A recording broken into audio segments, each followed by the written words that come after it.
Good afternoon, everybody. Before we start today's review session, formal start of today's review session, I am very honored to have as a guest, but also a friend, Commissioner Vicki Bean, who, as you know, today the mayor released his housing plan. No one in the administration had more input into this plan and worked harder on it than Vicki Bean. And much of what is in here is the product of her very hard work and her intellect. And as I think all of you know, she was, before being named commissioner of HPD, she was the director of the Furman Center at NYU, distinguished professor of law at New York University Law School, and a true expert on land use and on housing. And so we're really, I think, all very, very fortunate to have perhaps the single best person to walk all of you through the mayor's plan and respond to your questions than Commissioner Bean. So I welcome you here.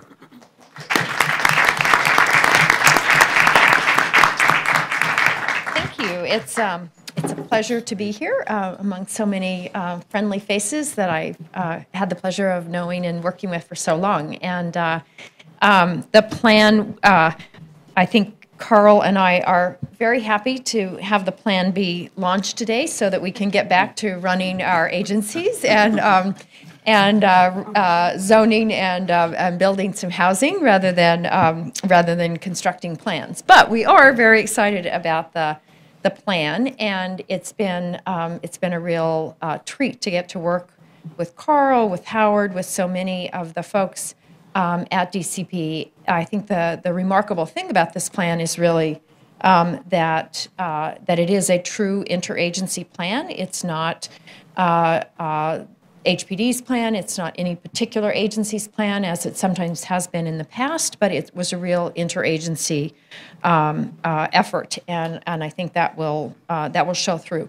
So what I thought I would do is just run you through some of the basics about the plan, and then I'm really happy to I'll drill down a little bit on the parts of the plan that most affect city planning, and am happy at any point to answer questions. So feel free to interrupt if I'm not being clear, and let me just try to give a brief overview. So we called it Housing New York, a 5-borough 10-year plan. And as I said, the plan is really an interagency strategy outlining more than 50 different initiatives. And those initiatives are outlined in fairly brief paragraphs, but there's an enormous amount of work lying behind each one of the initiatives that's featured in the plan, because of course, starting this afternoon, we have to start implementing the plan. And so, so there is a lot lying behind even the very long tome that we gave you. It could have been like 600 pages. So you know, be happy that we did manage to cut it down. But it really reflects, I think, what are 4 essential goals. One is to foster thriving and inclusive neighborhoods. And I think that one of the great things about this plan is that it really starts in every dimension with neighborhoods, which of course is what the Department of City Planning is most concerned about. And I think we try in a variety of ways throughout the plan and the plan structure to show just how important a neighborhood focus is to what we hope to be doing. The second goal is really to improve and preserve the affordability and quality of our existing housing stock. And that is a recognition that we can't just build new. Most of our housing stock, of course, is the existing housing, and we have to make sure that we preserve the quality, the financial stability, and the affordability of each and every stick of housing out there. And that we have to do that in a very proactive and comprehensive way. The third goal is to build an unprecedented number of new homes. The plan is, of course, to build and preserve 200,000 units of housing, and 40% of that, so 80,000 units, will be brand new construction. That's really unprecedented. Of course, when the city and Mayor Fiorello LaGuardia built the Housing Authority properties, that was a huge investment. It was an investment mostly of federal dollars, whereas this is an investment mostly of city and city dollars leveraging private dollars. And the fourth goal that we have is really to better serve the homeless, those who need special needs housing, our seniors, and to provide the supportive housing that so many in the city so desperately need. We started the plan really by, and I'll talk in a minute about this, but we started really by focusing in on what is the key problem here and why is it a problem? What are the causes of the problem? And then from that, we really deduced some very important guiding principles. The first principle is that we have to address the city as it is now. The demographics of our households are changing, and we have to recognize that fact and address those changing demographics. Our housing should look like the people on the street, should look like New Yorkers do. And we have to do more to target in on the changing demographics. We also recognize that it was critically important that we expand who we serve, that we both reach deeper into the affordability levels and serve lower and lower income people, but also that we reach higher, that many of our moderate income and middle income families, the proverbial teacher married to a firefighter, although I've never yet met that couple, but they must be out there somewhere. But those middle-income families that have such a hard time staying in New York, even though they're the backbone of our economy and so critical to the city's path forward. So we have to reach both lower and a little bit higher. We need to revamp the city's planning processes and land use policies to both promote density, but also to better plan for growth, to make sure that the infrastructure, that the services, that the amenities that a community needs for density to be livable are coordinated, are provided at the same time, and that that's really a ground-up, community-based process. And of course, that's what the Department of City Planning and the City Planning Commission are so key to. The third sort of foundational principle is that we needed to make economic diversity the cornerstone of housing development, that we had to make sure that all of our housing efforts were providing greater diversity in every neighborhood. And in some neighborhoods, that may mean bringing very low-income housing into a neighborhood that mostly has quite luxury housing. But in some neighborhoods, it may mean bringing more middle-income residents into an area of concentrated poverty. So the focus was really on we have to make sure that every neighborhood is economically more diverse. We obviously have to use our municipal tools, our tax incentives, our tax expenditures, all of the tools that we have and all of the assets that we have, from our land to the kinds of tax expenditures that we can put on the table. We have to use those all more effectively. We have to strategically preserve the past housing, the housing that we've put money into in the past, and we have to lock in affordability as neighborhoods change. We have to stem the tide of deregulation in our rent-regulated stock, and we have to protect the tenants in that stock more aggressively. We have to seize the moment because we've got markets that are incredibly favorable in terms of interest rates and underwriting, and we have to seize that moment. And we have to, as a city, increase the capital dollars that we ourselves are willing to put on the table. So a couple of key features just to set the tone. As I said, it was 200,000 units that we will build or preserve over the next 10 years. The total city investment we anticipate will be about $8.2 billion, and that will leverage about 2.9 billion in federal and state resources, and about 30 billion in private money, whether it be equity investment in low-income housing tax credits, bonds, et cetera. So it will be a total development cost of about $41 billion, which is a huge number, obviously. 60% will be preservation, 40% new construction. We will increase the number of units available to the very lowest income, those with who make less than 30% of the area median income, or about $25,000 a year for a family of 4. We will quadruple the number there. At the same time, we will, as I said, increase at the other end, we will increase by 50% the number of units going to moderate income families, the families who make 80 to 120% of AMI. And if you look in your books on page 19, we spell out exactly what the AMI is, so you can see what this translates to in dollar terms. Now, as I mentioned, it was an incredibly interdisciplinary and interagency process. We brought into City Hall over 200 stakeholders, from affordable housing advocates to nonprofit and for-profit developers to trade groups like REBNY and NYSAFA, to supportive housing providers, to borough presidents and city council members, members of labor unions. So we really brought everybody who had a stake in the housing plan in to give us their ideas. We also convened 13 different agencies. And my team told me that at some meetings, at some of the working groups, they were sitting with people from agencies who they had never sat down at a table before, even though these are critical agencies to have as partners on any plan. So you can see it really covered the gamut here of the kinds of agencies across the city that need to be involved.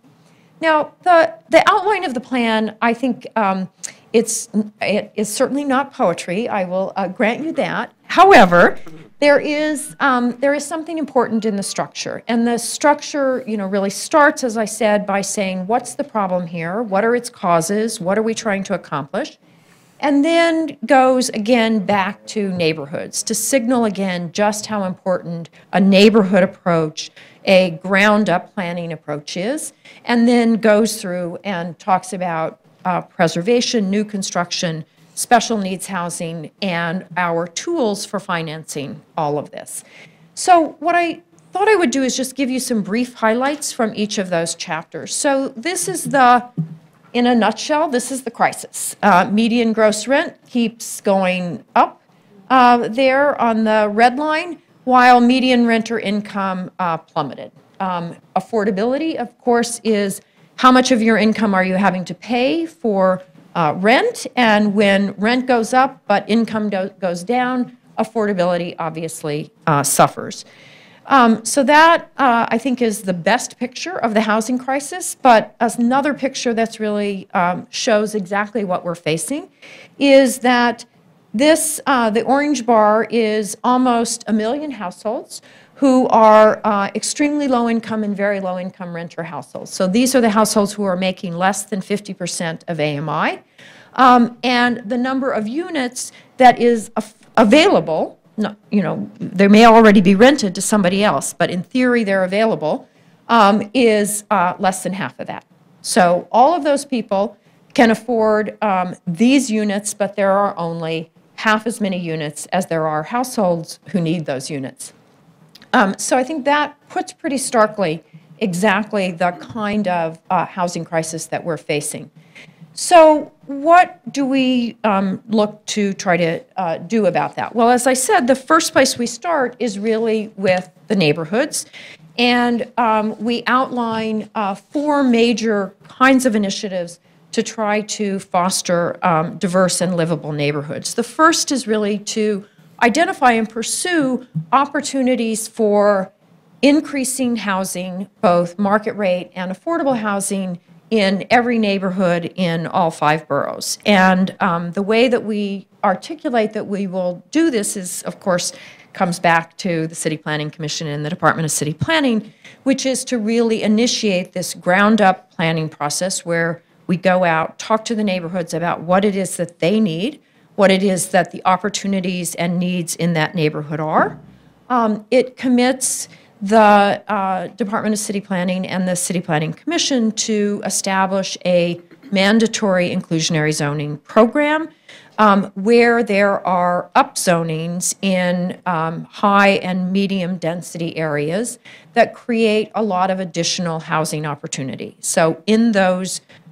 rezonings, there would be, we would anticipate that there would be mandatory inclusionary zoning. In the areas where there is currently voluntary inclusionary zoning, such as the Williamsburg waterfront, that voluntary inclusionary zoning would stay in place. The second major initiative there, or major category of initiatives, is to make strategic investments in the neighborhood in order to support that new housing creation. So again, it's really saying, we're not just going to dump a bunch of housing in a neighborhood. That housing has to be coordinated with schools, with parks, with transit, with services, with jobs, with all of the things that make a neighborhood livable. And so the density becomes livable because we're investing strategically in infrastructure and services to really unlock the housing potential that's there. The third category is really to promote mixed use and mixed income communities that are anchored by affordable housing. So again, this goes back to the notion that we need to have more income diversity and that requires a mix of incomes in the housing that we build, and will often require mixed use. So retail, supermarkets, sometimes sometimes manufacturing, the kind of live-work environment that we would like to see, and that all of this together will really create quality jobs and be paired with workforce development opportunities. Because remember, one of the, I think, key things about this administration is that the deputy mayor is in charge of both housing and economic development and workforce development, so this is all seen as working together. The next chapter is really about preserving housing, and as I said, that's a much more comprehensive and proactive approach than we've taken in the past. We want to ensure the safety and habitability of all of our existing housing stock. We're going to be ramping up our enforcement efforts. We're going to be adding some new enforcement tools. We're going to be taking another look at the housing maintenance code. We're going to be proposing a special rehab code. So we're going to be doing a lot of things to try to beef up our enforcement of the quality and safety of the existing housing stock. We're going to be taking a much more comprehensive approach to preservation, where we're not just focused on the kinds of properties that we have helped finance in the past, but we're going to be looking at everything, so from the rent-regulated housing to the unregulated market-rate housing that is under threat because the market may be heating up. And we're going to be trying to use every tool at our disposal, whether it's an energy retrofit or a water retrofit, or whether it's helping a small building owner replace the roof. We're going to be looking at every opportunity to leverage our investments and our dollars to try to keep that housing affordable as well as high quality and financially stable. We're going to especially focus on the rent-regulated stock. As you know, the rent-regulated stock has dropped dramatically over the past decade, and that's a real creating or contributing significantly to the housing crisis that we see. Of course, as we preserve, we are also making an effort to bring the current housing stock into a more sustainable and a more resilient state. And so we will be making a lot of concerted efforts to try to, as we upgrade a building, make it more resilient, make it more sustainable in a variety of ways. In terms of building new affordable housing, we're going to, as I said, try to reach a wider range of New Yorkers with the city's affordable housing efforts, both lower income and moderate income. As I mentioned, we're going to be piloting a variety of new mixed income housing programs. We're going to be capitalizing on our public assets to maximize housing opportunities. So one aspect of that is, of course, our NYCHA lands. And we're going to be starting a process immediately to reach out to the tenants in those NYCHA developments, to the communities in which those NYCHA developments are located, and really focus on both how can we provide, how can we help to maintain that housing, how can we help to improve the housing, knit it back into the neighborhood in a much better way, and also use that opportunity to provide housing for the seniors who often are living in housing that's no longer appropriate, and that we can use it for affordable housing in general. We're going to be looking at the zoning and land use regulations, and again, this is, of course, what you all are in charge of. Everything from parking, looking at parking requirements for affordable and senior housing, to looking at the height restrictions on first floor that sometimes gets in the way of good retail, easing the restrictions on the conversion of obsolete non-residential buildings into residential buildings, amending the state multiple dwelling law to allow to get rid of the 12 FAR cap. All of those kinds of things are going to be brought to you for consideration. We'll also be looking very hard at how to streamline our regulatory processes, how DCP and HPD and Department of Buildings and EDC can work together to make the cost of permitting, the cost of regulatory compliance and approvals, to bring down that cost, to provide more certainty, and to really streamline things. And then finally, to ensure that the housing that's produced is both sustainable and aligned with the changing demographics. So looking at things like the Adapt New York City micro-unit pilot and seeing where we should go from that, to looking for ways to provide more senior housing, more housing that's really well adapted to seniors. But to really look at our housing stock from the perspective of, and especially our new housing, from the perspective of what do today's households look like, what do they need, and how can we provide housing that meets their needs. And speaking of those seniors, we will be really looking at a variety of programs to try to get people out of temporary shelter and into permanent housing. So we're piloting an effort to divert some of the shelter dollars into building permanent housing rather than just paying for more and more months of shelter housing.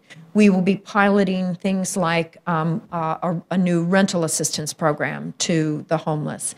In terms of expanding supportive housing, we've got a variety of ways to expand our supportive housing and to make it more efficient. We had what was called a bottleneck working group that identified, that realized that it takes on average 334 days to get somebody out of a homeless shelter into permanent housing because of something like 27 different approvals and steps that have to be made. And we're going to try to cut that dramatically to use our supportive housing and use our permanent housing more effectively. We're going to, as I said, really try to target a lot more housing to make it accessible and adaptable and appropriate for seniors. And we're going to be much more cognizant and careful about the accessibility of all of our housing for people with disabilities. All of this, of course, takes a lot of money and a lot of resources, and one of the things that we've realized is that our tax expenditures, our tax incentives, are often not well aligned with some of our other programs. So on the one hand, we're telling people, we want you to build affordable housing, and on the other hand, we're giving them a tax exemption even though they aren't building affordable housing. So we're really going to try to harmonize and get those all to be working in the same direction. We're going to be trying to identify new sources of revenue, both at the federal level and at the state level, for affordable housing. We're looking to increase the leverage that we get out of our city dollars through public-private partnerships, through partnerships with philanthropies. And we're going to really be looking at every single aspect of HPD's efforts to make sure that we're stretching the dollars absolutely as far as we can possibly stretch them. So, as I mentioned, the total development cost is huge, $41 billion. And that is coming in part from direct city subsidy of $8.2 billion, federal and state funds, and then private sources. We are, of course, later this week rolling out the 5-year capital budget and our operating budget. The mayor has committed to double the capital available for housing in this first 5-year period, and will be doing even more than that in the later years of the program. In addition, the capital budget commits a variety of infrastructure investments that are necessary to try to open up housing opportunities in places like Coney Island, Hunters Point South, other places that have been identified as having housing opportunities but lacking some of the infrastructure necessary to make that possible. So finally, we're done with this plan. We got to get busy. Now the proof is in the pudding. And the plan lays out 10 immediate steps that we will take. And some of them involve you, some of them involve HPD, some of them involve both of us working together, as well as our partner agencies at EDC and NYCHA and HDC. And every one of us is charged by the mayor and the deputy mayor of getting to work later this afternoon to get this done. And we will be developing a series of metrics and tracker measures and that kind of thing so that you can hold our feet to the fire at every moment. And but we're really looking forward to plunging in and to working with all of you. And so let me stop there and answer any questions that I can answer.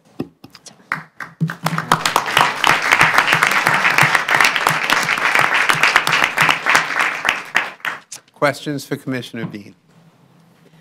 Ms. Battaglia. Commissioner Bean, as you know, I've devoted my entire adult career to affordable housing, and I could not be more excited about what we have to say today. I just want to comment that I think the key really is an interagency approach. I could probably give you a million examples. I don't think we need them, but I look forward to that because that's something that's been long lacking, and I think we know that. You mentioned something about new parental assistance program. I know how difficult how needed it is. We all know how needed it is. We also know how difficult it is because it's really costly over time. And the only comment I would like to make, I was involved way back when with Deputy Commissioner William Paoli through the home-based program we created the housing subsidy approach. There has to be aftercare. Once you give a subsidy, it can never be permanent. I think you know that. There's a little bit of aftercare, getting them back on their feet, getting them a job, enabling them. You can end the subsidy and put that subsidy somewhere else. That's just my comment. My question, to hear you say that this administration will quadruple the availability of apartments for households, many of them seniors, as we know, earning less than 30% anymore, is something that I hope I'm alive to see. How will you accomplish that? That to me is really big. So, first of all, I really look forward to working with you and continuing to work with you because there's no one who has done as much for housing as you have.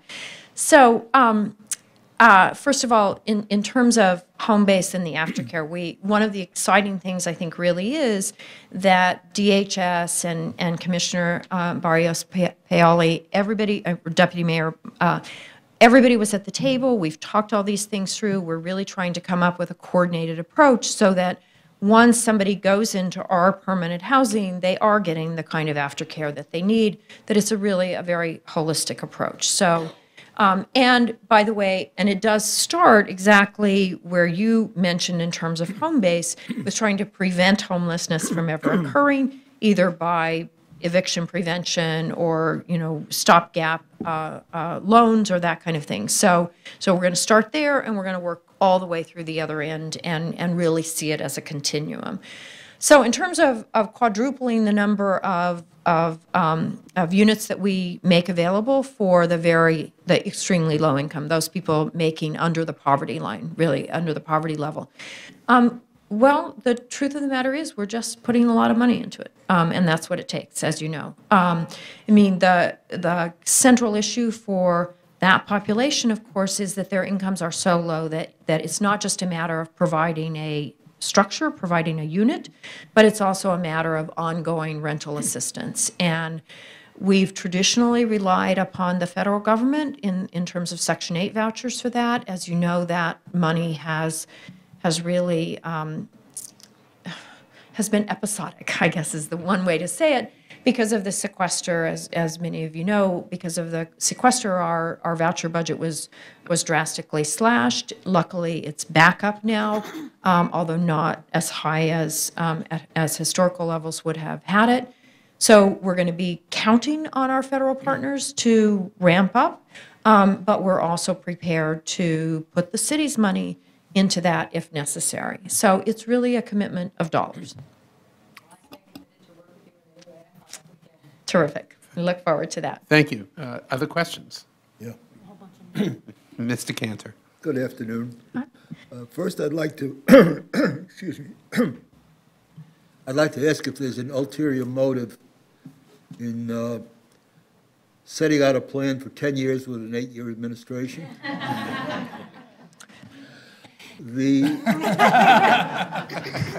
We've gone through that. I know. It's a formidable effort. It's a formidable hope for. I'm going to just focus on one item that I found of interest, and that is your recognition of the need for infrastructure. That's been an issue to me for many, many, many years as an engineer, where the infrastructure always seems to come on a reactive rather than a proactive basis within any community. When you really focus on it, you're trying to have a community go along with the concept of additional density, while in application after application after application, the community is saying, too much density, too much traffic, no schools, no this, no that. So the need to convince the community that the infrastructure will be there concurrent with the development, to me, is extremely important. And that's a communications job, too, a major communications job. Mm-hmm. But the issue that I see that still lays under the table with respect to that, an area is picked for development, redevelopment. The need for infrastructure is obvious. The timing for the infrastructure is probably lagging the timing for the construction of the housing units. The development of a facility, of an infrastructure facility from day one to when it starts working is extraordinarily long. Mm-hmm. The public schools particularly take years to develop the plans. And I think the administration really has to focus not only on the concept, but the coordination as to how those facilities can be there as we are promising them, and the community might give us a chance. Mm-hmm. Thank you.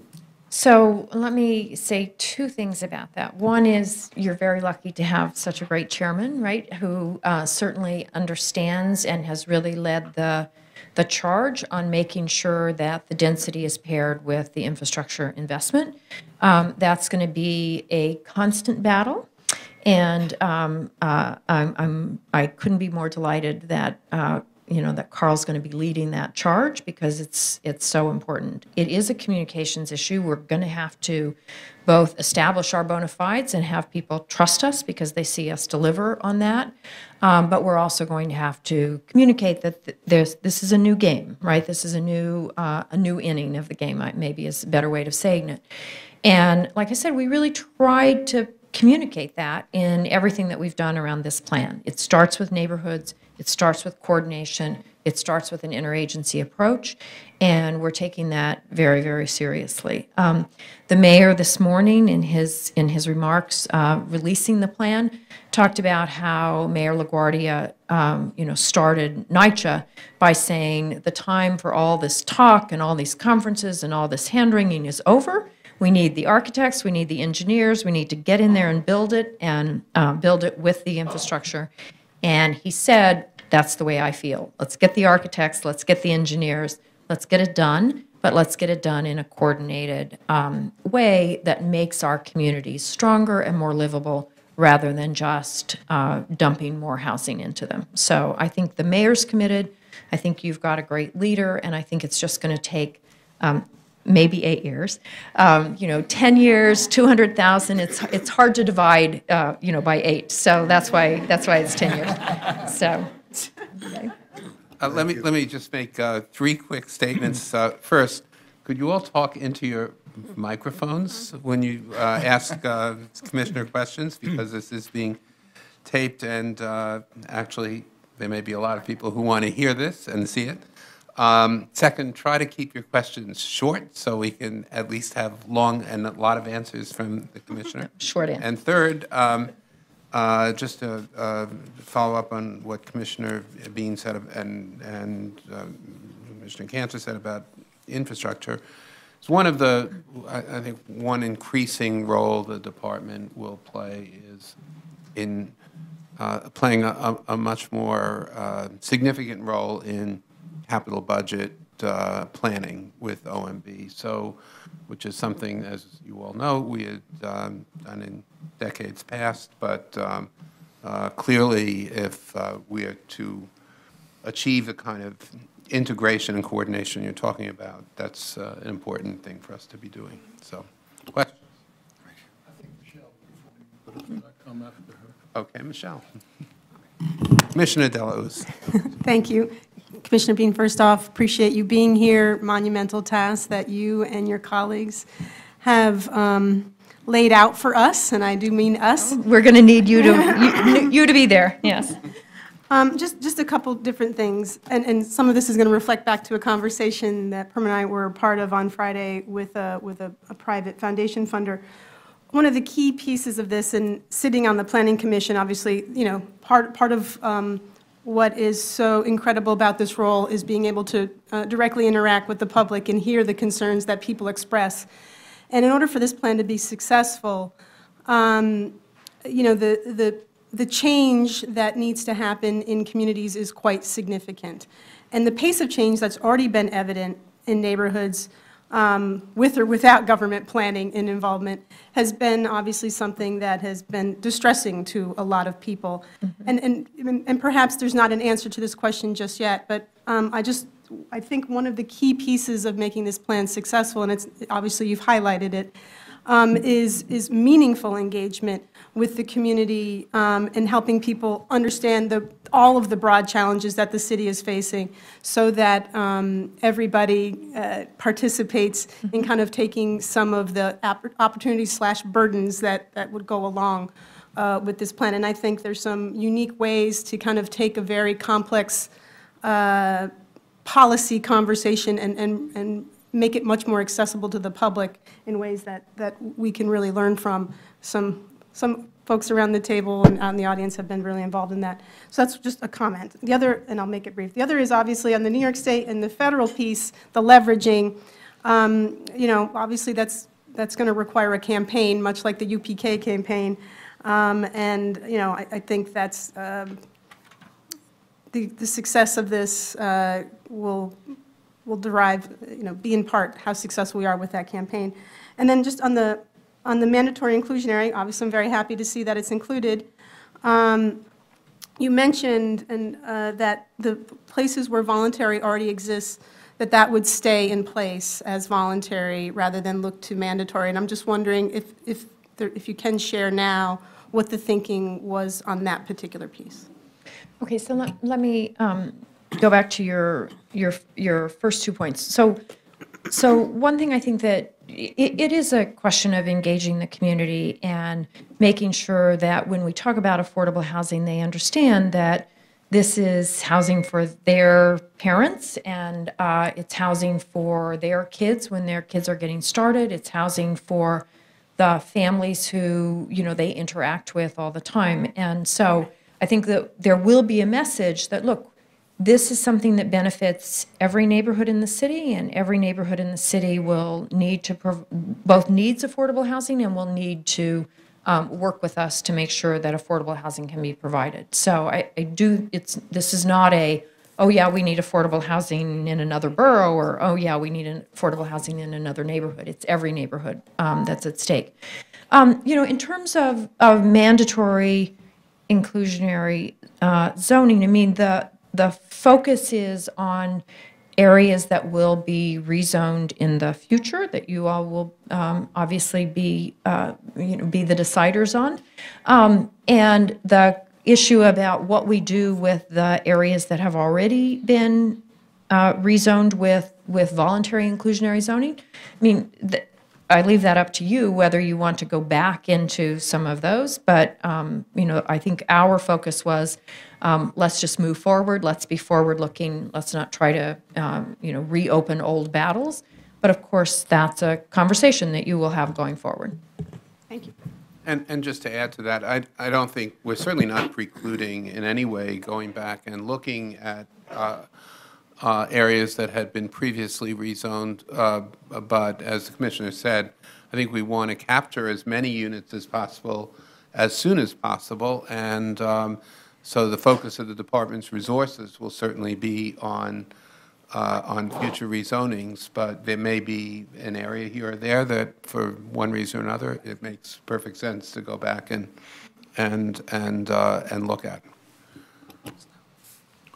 Mr. Knuckles. Thank you, Carl. I just wanted to drill down on, good morning. Good morning. Good afternoon, I should say. I wanted to drill down on the mandatory inclusionary policy as well. And it says here, and I know you wrote this, so you know it verbatim, but I just want to state the question accurately. In rezonings that substantially increase potential housing capacity in strong markets, the city will require a portion of the new housing developed to be permanently affordable to low and moderate income households. That's the first Actually, you picked the only sentence in the entire report that the Commissioner did not write. But It was a group effort, so not to evade responsibility. We all take responsibility for everything in there. Right. The second sentence, and then I'll state my question. To ensure the effectiveness of the mandatory inclusionary zoning in transitioning neighborhoods, the city will provide flexible options for meeting the requirements. My questions are, substantially increase. What does substantially increase mean? What is the threshold for the mandatory? And secondly, when you indicate flexible options for providing, for meeting the requirements, what do you mean by that? So one of the 10 steps that we're supposed to take is that the Department of City Planning, along with HPD, are going to study exactly what the land use basis for an inclusionary zoning policy is, and that study will help inform what the thresholds are, what kinds of flexibility we need, et cetera. We know at a broad-based level that not all areas around the city that we would be thinking about, that you would be thinking about upzoning, are in similarly strong markets, right? And so we think that there will probably need to be some flexibility in terms of what the percentage requirement, whether it's on-site or off-site, all of those kinds of issues might have to be fine-tuned according to the sort of market conditions in the area that's upzoned. But all of that will be worked out in the study that we will start almost immediately. I think we're not going to start it this afternoon, right, Howard? But We're giving Tomorrow. Howard the afternoon off, or I shouldn't say that, but From that, anyway. You say so. You you know, Howard's been working as all of our teams have, and as so many at the department has really been working around the clock. So probably we would get the best study if we don't start it this afternoon, but we'll plunge in tomorrow morning. How's that? But all of that will be informed by, you know, the study and sound land use principles, really. Mr. Cirillo. Thank you, Mr. Chairman. Commissioner, thank you so much for your presentation. I guess my question, it touches a little bit upon what you discussed with my colleagues. One of the things I know in my own experiences in the agencies is the plan generally applies, it's a citywide plan, but our neighborhoods are all different, and which of course is what makes us New York City, and the diversity of the neighborhoods helps to build the diversity of what we want to see continue.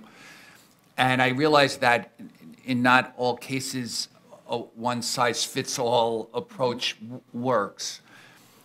But given that, and I'm sure maybe this falls into the steps that will be taken in terms of the work and the study that will be done and will be revealed through that process.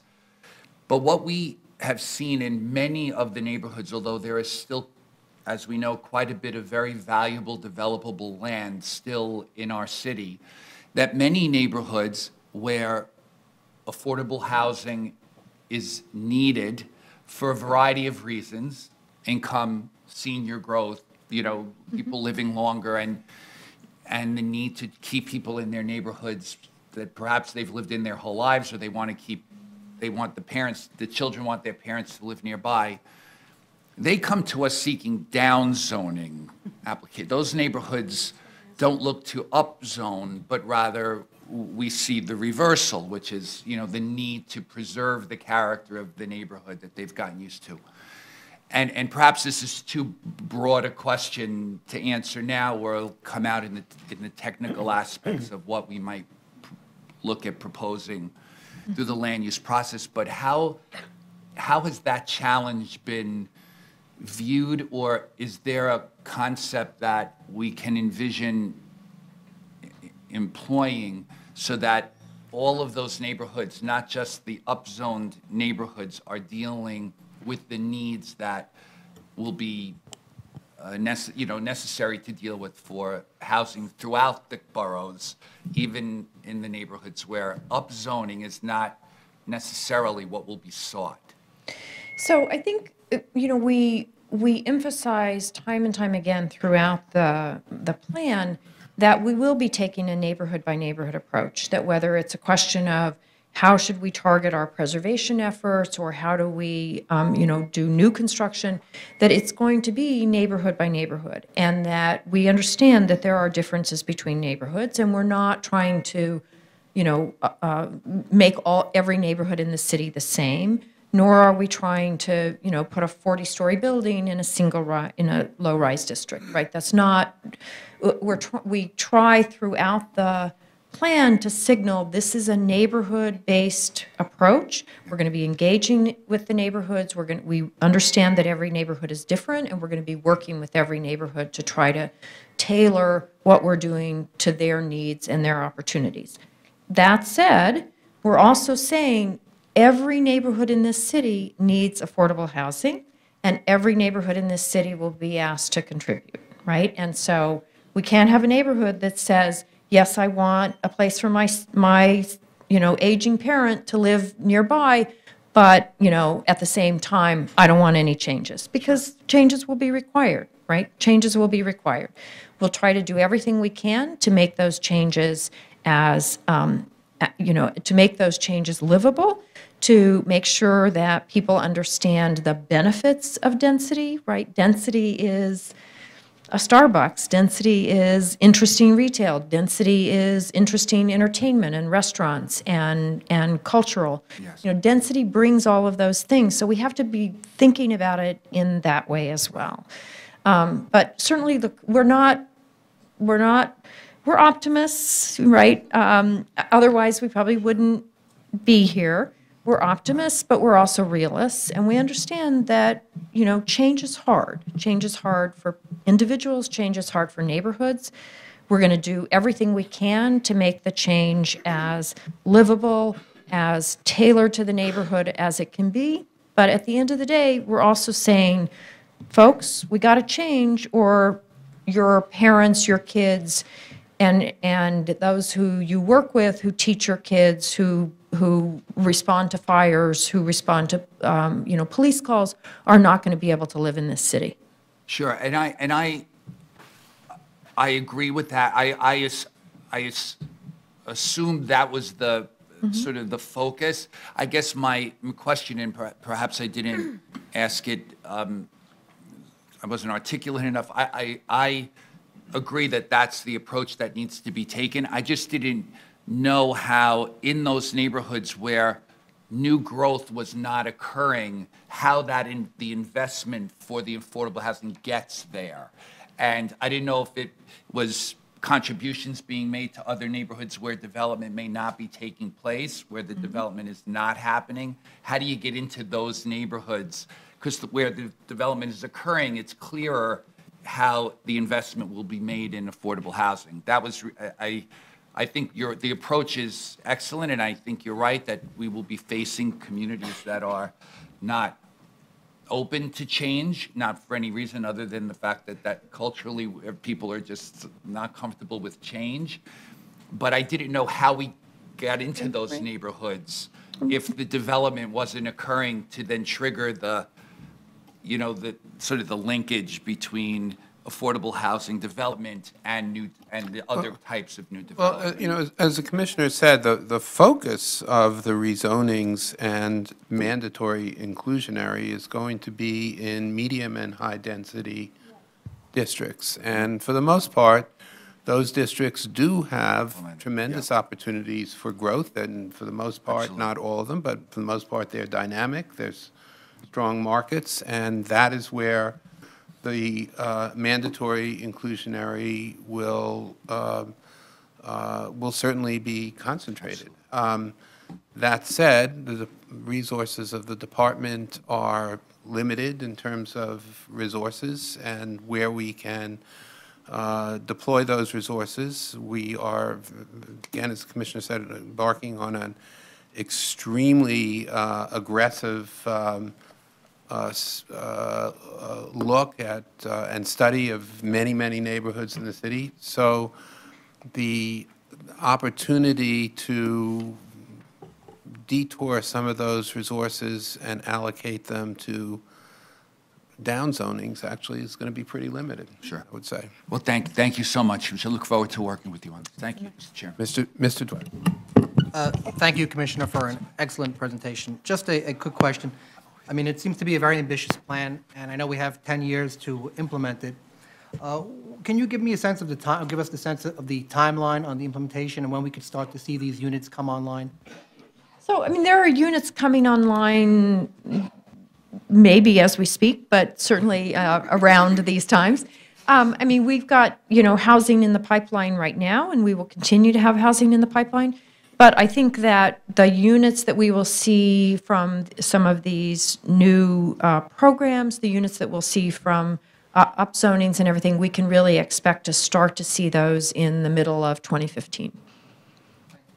And this might be an appropriate time. I was going to say this later, but in response to that question, we know there are several applications that are currently in the EULA process where questions have been raised about affordable housing and how it meshes with the inclusionary housing program.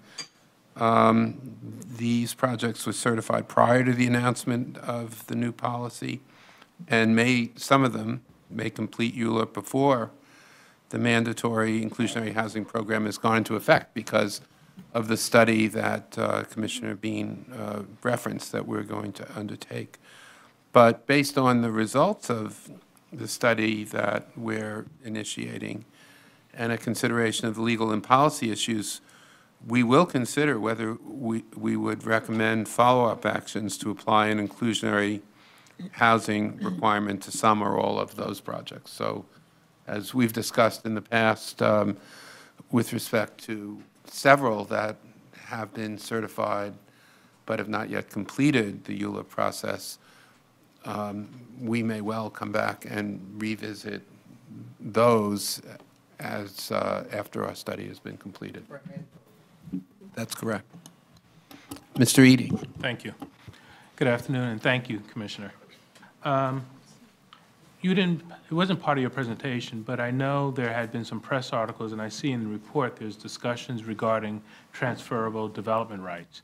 And you make reference to it in the report, and also the pooling of development rights from institutions and things of that nature, or organizations like that. Do you have any further thoughts you can give us at this time? I know there's a study been referenced and so forth, but I think you know little about transferable I was going to say, you're really asking a very dangerous question. Like, how many hours do you have here? So, I believe Commissioner Bean said she was leaving exactly. so, you know, I happen to, one of my passions in life happens to be air rights. I don't know why, but, and it is. You know, people do dumb things. What can I say? But so we're looking forward to really digging in on air rights and thinking about all the different ways that they can be used. But again, it really needs to be coordinated because you know, the air rights that are now existent sometimes may, you know, we have to think about them in coordination with what kind of rezonings would be underway and et cetera. So. One of the things that I have certainly found in my almost 3 months at HPD is that life turns out to be a lot more complicated than you think. And so while there were proposals that I put forward in the past, I realized that there are some additional complications that I didn't quite work out completely. So now we will be working them out, and I really look forward to that.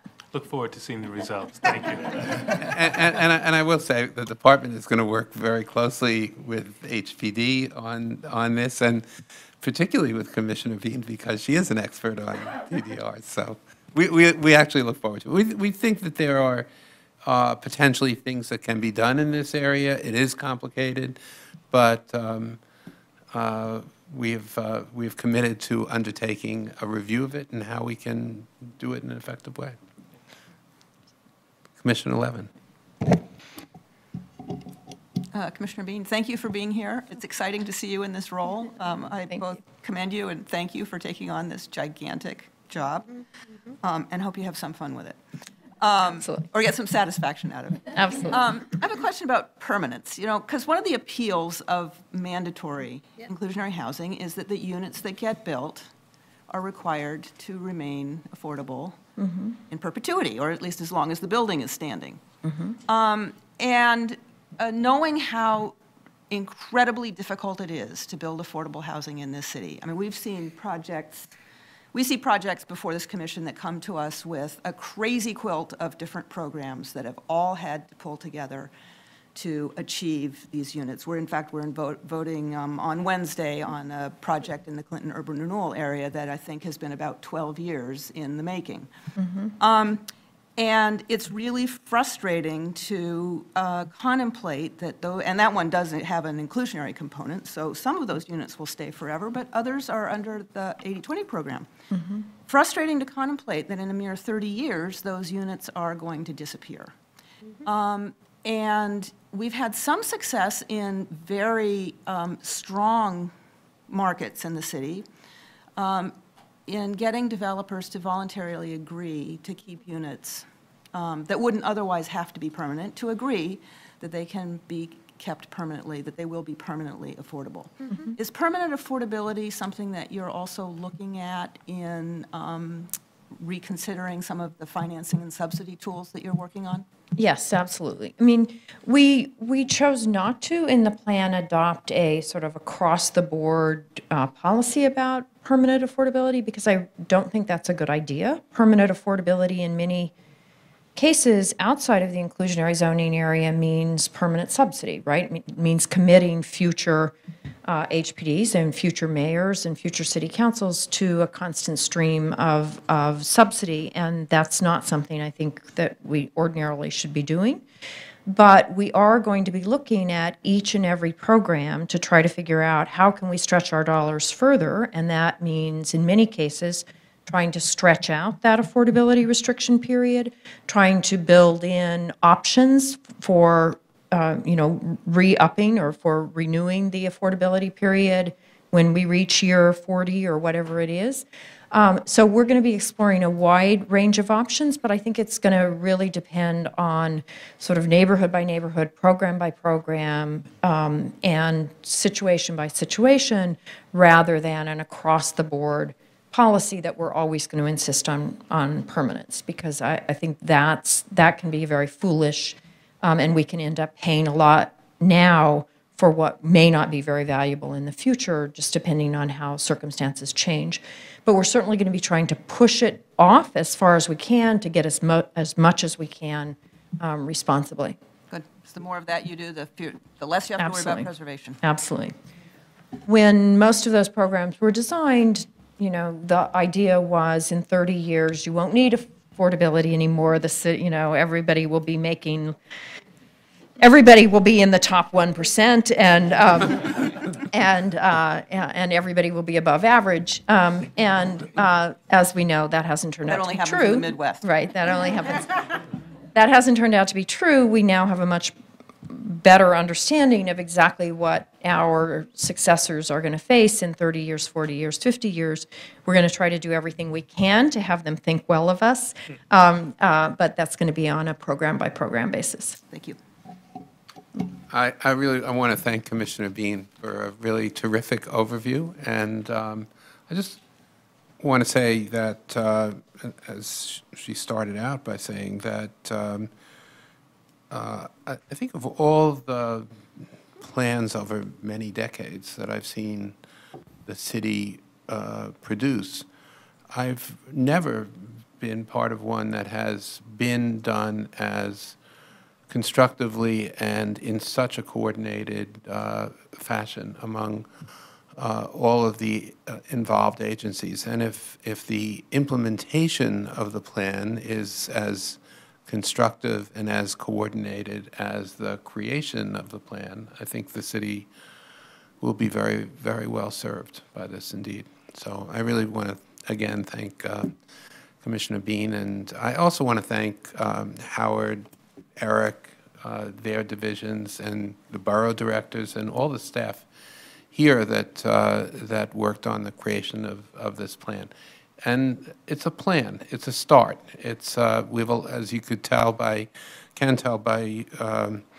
the presentation by the commissioner.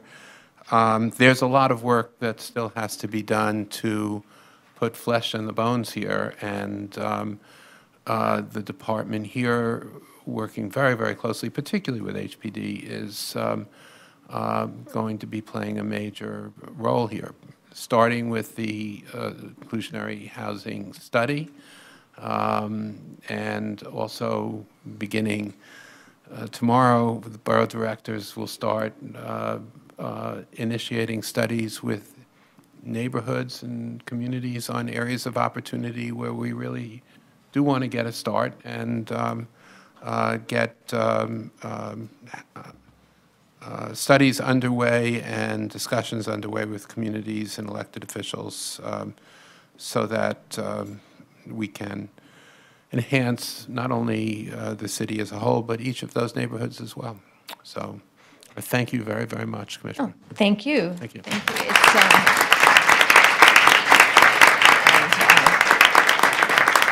The work that you all do is really critical here, and I very much look forward to working with all of you and to having additional opportunities to work with Chairman Weisbrot. So thank you so much.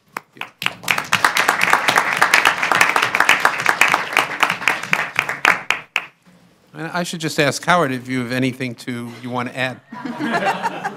I'm sorry? Well, Very well said, Howard. That was the right answer. Enjoy your afternoon off. He's got like 3 more meetings.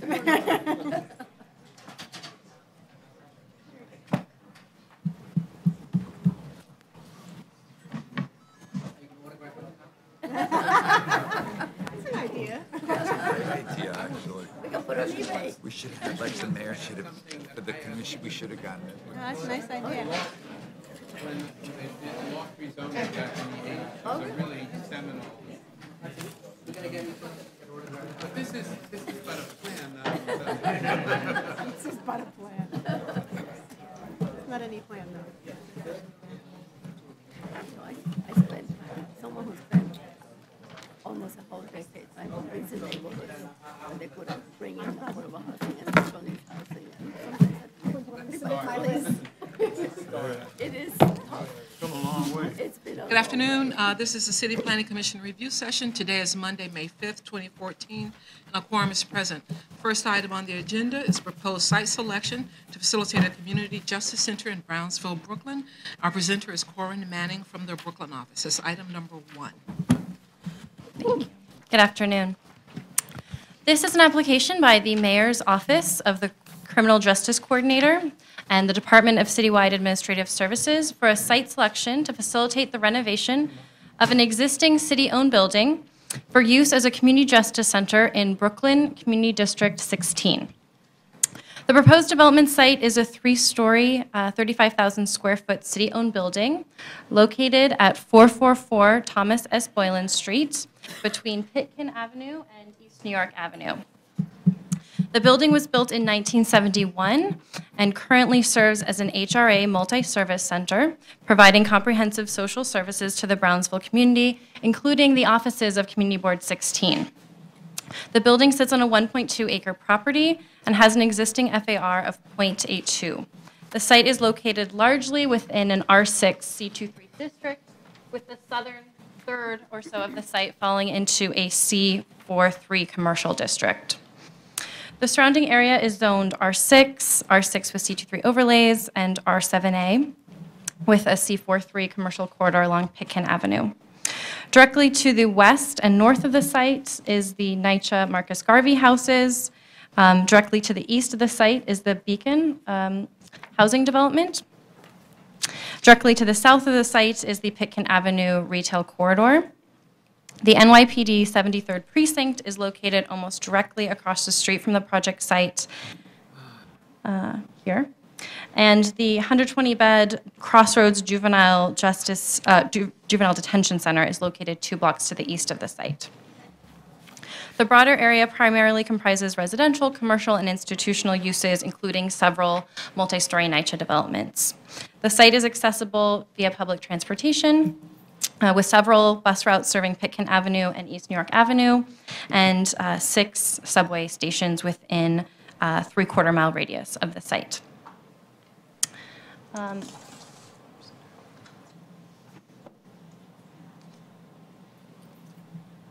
The proposed project would involve the renovation and reuse of an existing city-owned building as the proposed Brownsville Community Justice Center. The center would be a new community-based justice center and multi-jurisdictional court.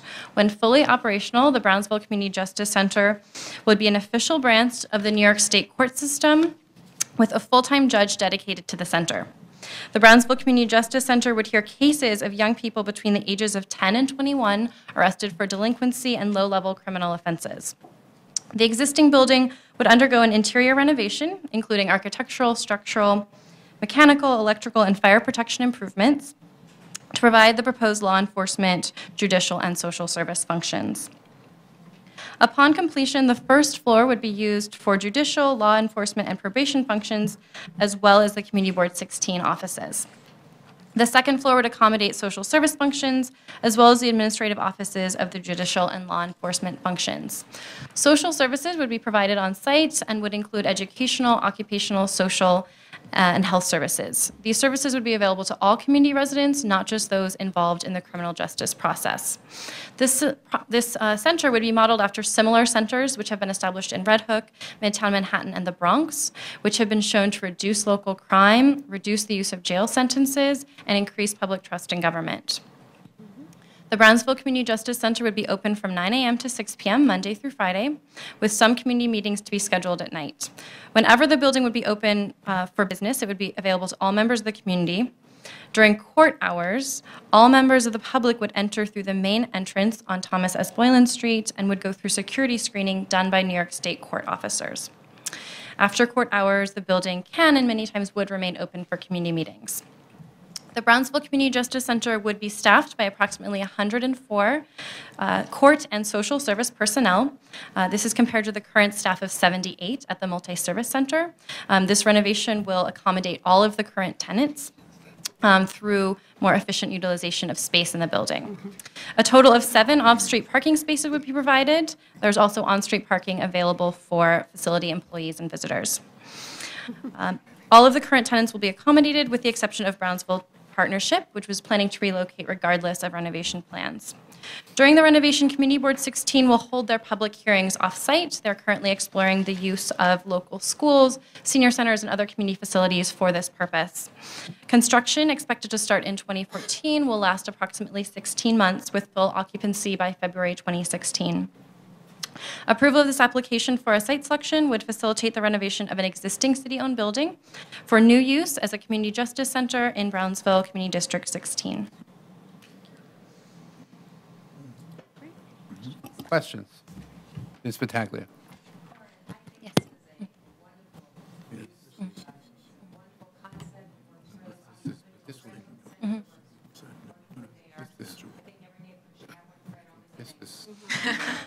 My question is, Probably won't revisit it. the briefing package said that we had 104 court and social service personnel to the site, compared to 78 Right.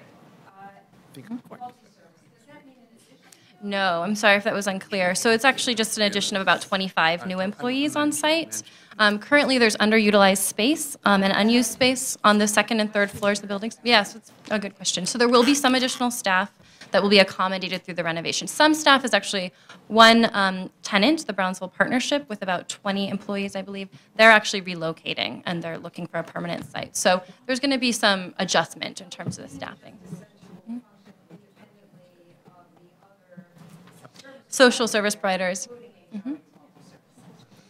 It will no longer be a multi-service center per se, but there will be social services provided on site. Many of the same providers will continue to occupy the space. Ms. Delos. Hi, just a quick question. So the Center for Court Innovation is involved with the application as well? Yes. Okay, that's good to know. I mean, just, following up on what Commissioner Battaglia said, in Red Hook, the court there is very, very well received, and I think if it can help restore trust in Brownsville the way that it has helped to restore trust in Red Hook, I think it will go a long way to healing a lot of the issues that exist in the community and in many families. So, great. Yes, Ms. Del Toro. Hi, this sounds like a really amazing concept.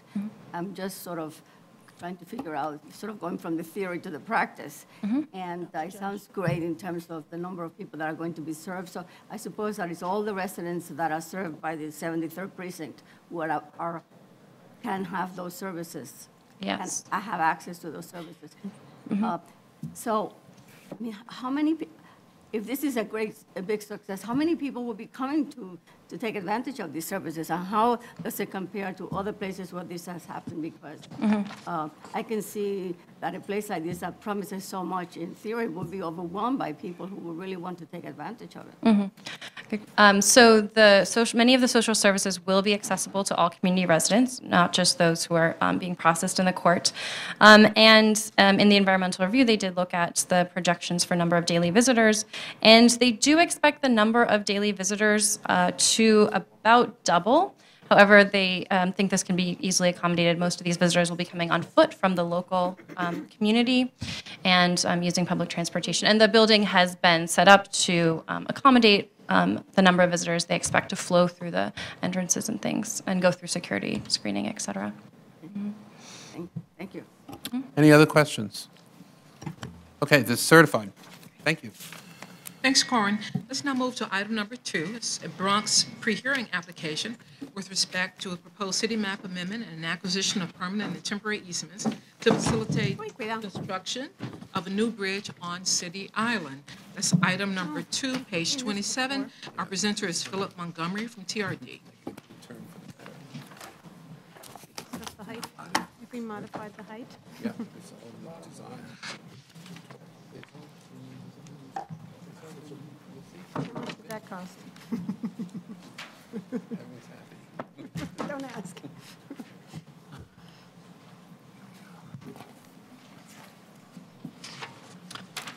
Good afternoon. Returning for pre-hearing review are applications by the New York City Department of Transportation and DCAS seeking an amendment to the city map and the acquisition of easements, both permanent and temporary, to facilitate the construction of a new City Island Bridge in the Bronx Community District 10. DOT has found that the existing City Island Bridge requires continuous maintenance and contains numerous substandard features and proposes to replace it with a new bridge. The new bridge will be built on the same alignment as the existing bridge and will contain 3 standard width lanes, 1 in each direction and a center emergency lane. It will also contain a 6-foot wide bicycle lane and a 7-foot sidewalk on each side.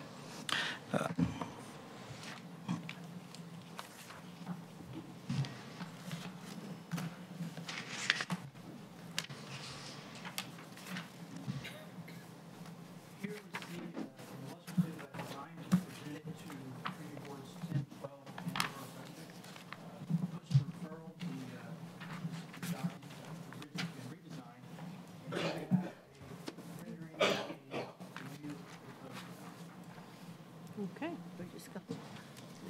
Where do you go?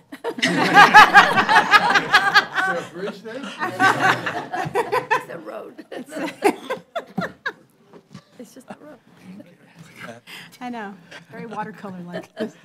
In order to construct the new bridge, a temporary bridge and approaches will be constructed approximately 50 feet to the south of the existing bridge.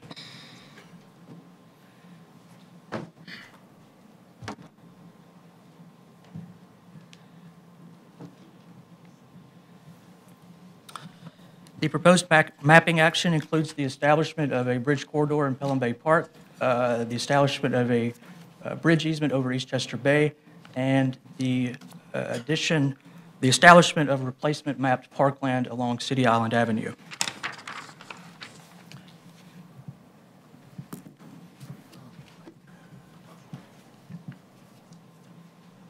The proposed acquisition action involves the acquisition of permanent and temporary easements in both private and state-owned property.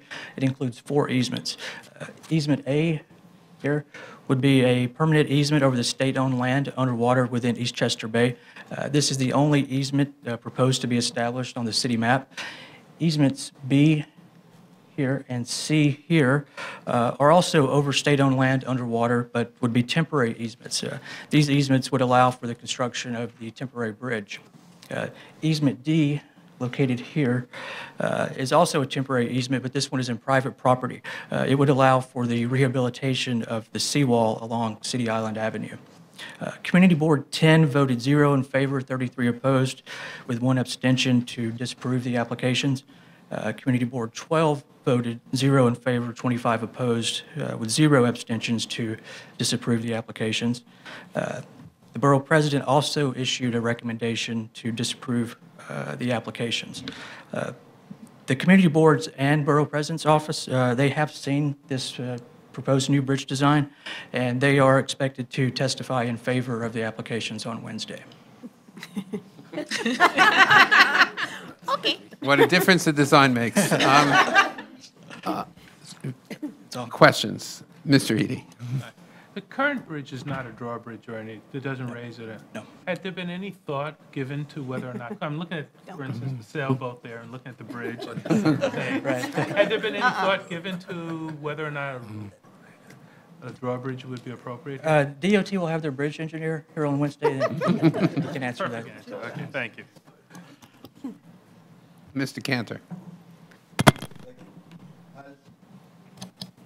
Has the design of the bridge been developed as yet, other than in the schematic phase? What? That's also another question that DOT can answer on Wednesday. Could we know, I think what I read is that it was it's a tower, and what is the total? No, class? not the new one. This And here it's tower. tower. The old I one think was. what Philip explained was that the bridge. That may not look like a bridge, Designed. but, It's not a tower. but it's not a tower either, right? Right, so that's the Oh. design The of new design. Has the community seen the new design? Are they still as negatively interested No, as before? no. Like I said, yeah, they're expected to testify in favor of the applications on But Wednesday. it's no longer a tower? That's Correct. right. Okay, then I won't ask the rest of my questions. Thank you. Ms. Vassar?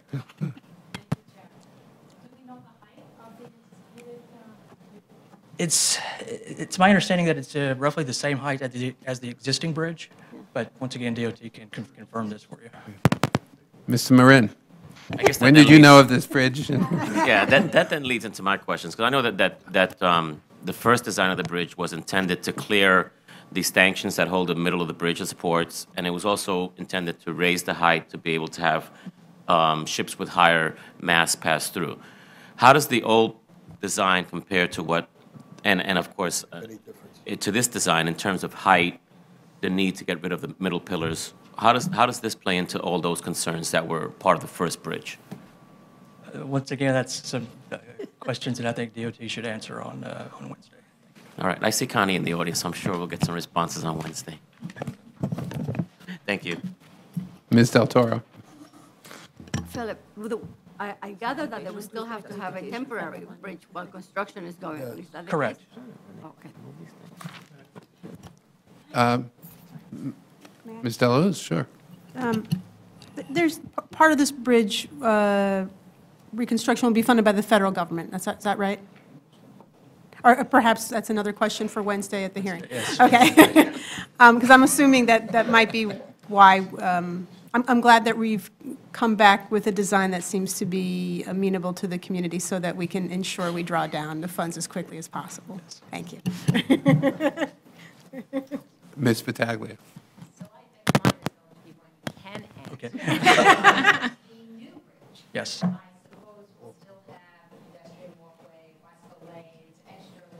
Absolutely. The cross-section of the bridge is not changing. It's still going to have 3 standard width lanes and a bicycle lane on each side and a sidewalk on each side. Okay.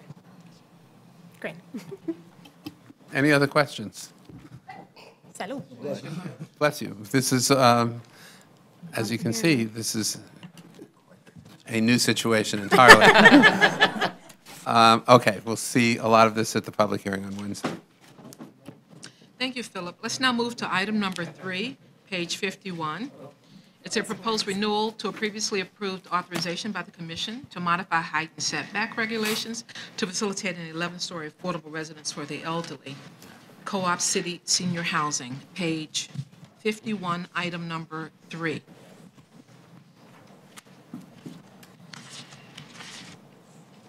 Presenter is Dana Driscoll from the Bronx office.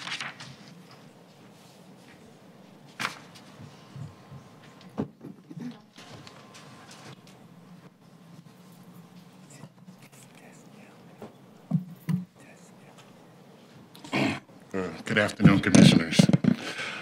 The applicant is seeking a 3-year renewal of the original authorization approved in 2010. The authorization is to exceed the 40-foot height limit in the C41 zone in order to construct an 11-story, 103-foot high senior rental residence. This is a project that will have a 87,000 square foot zoning lot and approximately 170,000 square feet of floor area, 183 dwelling units. There will be 58 parking spaces, 17 bike spaces. And the rental is designed for households with at least one member 62 years of age or older. And the rentals will be designed to max at 60% of the area median income. The project is located immediately north of Co-op City Planned Housing Development in Community District 10 in Bronx, New York. Yes, Commissioner. Mr. Knuckles. Dana, hello. Yes.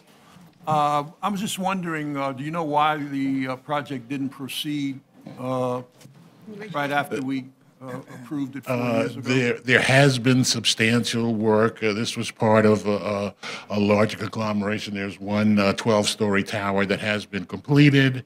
There is a substantial development. The foundation is in, the superstructure is there. They're well on the way to completion of the project. They weren't able to make the February, earlier this year, deadline, and so the requirement is to reapply. Again, I would say the project is 80% complete. Oh, I see. Okay. Thank you. Okay. Ms. Levin? That was my question. Okay. Okay, so can I have a show of hands to send an approval letter to DOB on this? Thank you. Approved. Thank you, Dana. The next item, item number 4, page 65, involves a proposed minor modification of a previously approved special permit to facilitate a cafe in a non-bonus publicly accessible open space located at 1633 Broadway. Now, our presenter is Joel Kolkman from the Manhattan office. That's item number 4, page 65. Manhattan Non-New York Post referral.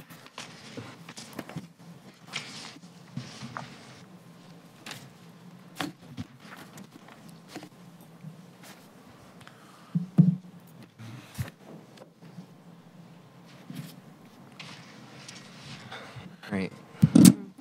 Good afternoon, Commissioners. This is an application by Azalea Restaurant for a third modification of a special permit to allow for an outdoor cafe seating and tables in a portion of the non-bonus publicly accessible open space at the Paramount Building at 1633 Broadway. The project site is located in the theater subdistrict of Manhattan Community District 5. 1633 Broadway covers the majority of the block bounded by Broadway to the east, 8th Avenue to the west, 51st Street to the north, and 50th Street to the south. The zoning lot has a lot area of approximately 89,000 square feet, with 200 feet of frontage on Broadway, 449 feet of frontage on West 50th Street, and 440 feet of frontage on West 51st Street. The site is improved with the Paramount Building, a 48-story, 20.8 FAR commercial office tower, with ground floor and below grade retail. The building was constructed pursuant to special permits approved in 1968 to modify height and setback regulations and to increase the permitted FAR from 15 to 20.8 for the provision of 2 legitimate theaters on the proposed project site, which is the Gershwin Theaters and the Circle in the Square.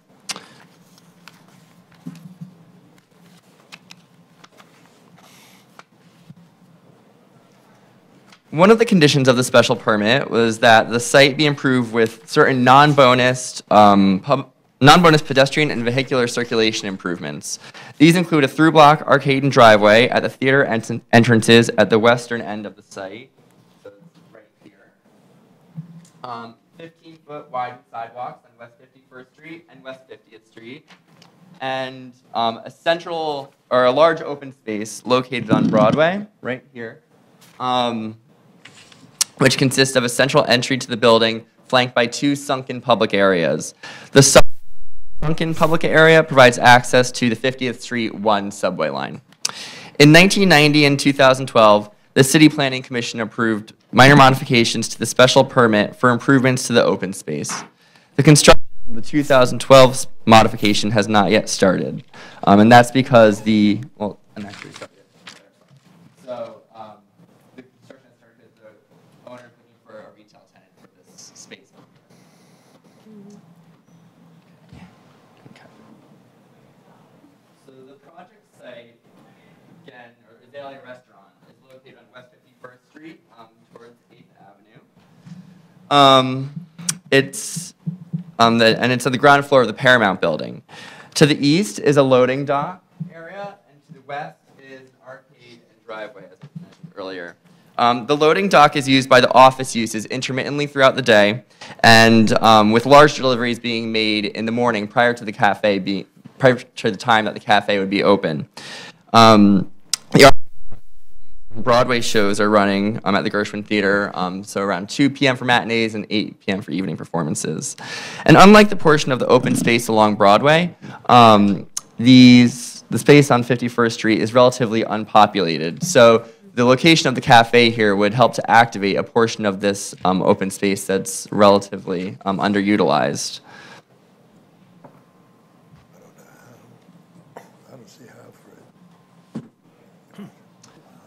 So the proposed cafe seating would occupy approximately 740 square feet of the publicly accessible open space fronting the Azalea restaurant. The seating would have a depth of 18 feet and a width of 40 feet. So the 18, 40. And in the cafe area, there would be 34 square tables and 65 chairs. And there will also be 3 planters adjacent to the loading dock that will have taller shrubs to provide a buffer between the cafe area and the loading dock area. The restaurant will be open for lunch and dinner 7 days a week. The tables, chairs, and all the cafe equipment will be utilized when the cafe, or will be removed at night when the the restaurant is closed. The applicant intends to utilize the outdoor seating area from April through October each year. So to provide for the outdoor cafe tables and seating, the applicant is seeking for a third modification to the previously approved special permit. The application includes notice of restrictions, which will require that as a condition of the requested action, the open-air cafe approval be effective for a period of 3 years. And this is similar to open-air cafes and bonus plazas pursuant to zoning resolution section 3773. At the expiration of that 3-year period, in order to continue to operate the cafe, the applicant submit to the chairperson an application for a follow-up cafe approval, which, if approved, would be in effect for an additional 3 years. And the application was distributed to the Community Board 5, for comment. And in your briefing packages, there is a letter from CB5 dated April 9th, stating that they had no comments on the application. Questions? Ms. Levin. Yes, Joel, you mentioned that the hours would be consistent with the sidewalk cafe, or with the restaurant. The restaurant Yes. regulations. But how about the design of the cafe itself and the I'm thinking particularly of the height of the planters, the visibility from the streetscape experience. Do those all generally comply with 3773? So since this isn't a bonus plaza, it doesn't have to comply with those regulations. But just so to understand how the design... I think the intent is generally, these planters, so they do apply, and these planters adjacent to the loading dock would not comply, but we took a design decision into account there. Right, yeah, no, that makes sense. You would want to screen it, but from... everything else, yes. Okay, thank you.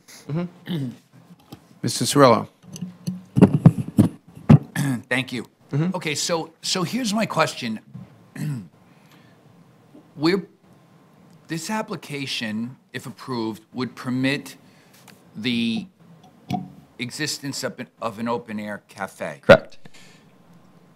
How does this action relate to the city's sidewalk cafe requirements and the licensing and regulatory function of the agencies that would normally do this? I mean, I realize this is necessary because they couldn't do it there right now. They couldn't apply, I'm assuming, unless I'm wrong on that. Well, so this isn't on the sidewalk. This is within the zoning lot. So it's within the zoning lot? It's within the zoning lot, and it's part of non-bonus, publicly accessible open space that was approved in 1968. So they need no license. Once this happens, this is what's permitting them. That's correct. So that's why the design elements are important for us to know now. Right. We wouldn't be comparing them to a typical sidewalk cafe. Right. So this, again, it's within that zoning lot, and then the sidewalk is here. Got it. Yes. Here's the zoning lot, and then here's the sidewalk. Understood. And I'm not suggesting that I had an issue with it. I just Yeah, wanted to understand the relationship between the existing law and what we were doing and how those two things connected. Sure. Which I see they don't. Okay, Right, thank you. Great, thank you. Mr. Knuckles. Just on terminology, this is a non-bonus plaza because it was not the its improvement was not the basis for the increased FAR. That was the. That's theater, correct. The increase in FAR was for providing the theaters. This is in the theater sub-district. So. Any Mr. Dwyer? Just a question, Sure. not necessarily related to this particular project. Perhaps there's a way to streamline this process when it comes to these minor mods, and when there's no community objection, certainly there's no there's no negative input from the community. I would like, to see the businesses be able to proceed in much quicker pace than have to come through a ULURP application. It's not It's not you. a non-ULURP, but I understood. Come in front of the commission, and Right. do the whole, that's just my comment. Okay, so on this, it's not a ULURP, but we do need a show of hands to send an approval letter to DOB. Thank you. And Mr. Dweck, your comments are noted, so let's see if we can do something. Thanks, Joel. Joel, you also have the next item. This is item number 5, page 93, Manhattan pre-hearing application with respect to proposed special permits to facilitate a mixed-use predominantly residential building with accessory parking in the Soho Cast Iron Historic District. That's item number 5, page 93, back from Community Board and Borough President review. And before we do that item, I just want to note that Adam Wolf, who is the Deputy Director of the Manhattan office, is sadly leaving us after almost 10 years because he is, I know that's sad, and he's returning to his, to California, where he grew up, where he will become the Director of Planning and Building for the town of Corte Madera, a town of about 3 streets. What are you going to plan?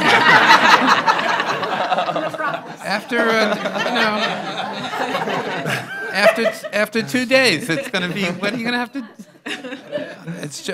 But it is Marin County, and it's just north of San Francisco. But I do want to, although one can question why he's doing this, Adam has, I think, started his career here as a planner for Manhattan Community Board 7. And he became a team leader very, very quickly, and then deputy director of the Manhattan office. I will also say that he was an intern on the 42nd Street Development Project, Inc. at UDC, something near and dear to my heart. He worked on many projects, including the Upper West Side rezoning, West Harlem, Riverside Center rather, and Cornell on Roosevelt Island. He's moving to a town whose zoning districts are categorized as medium, low, or very low density. What is very low density? Is that a Quonset hut?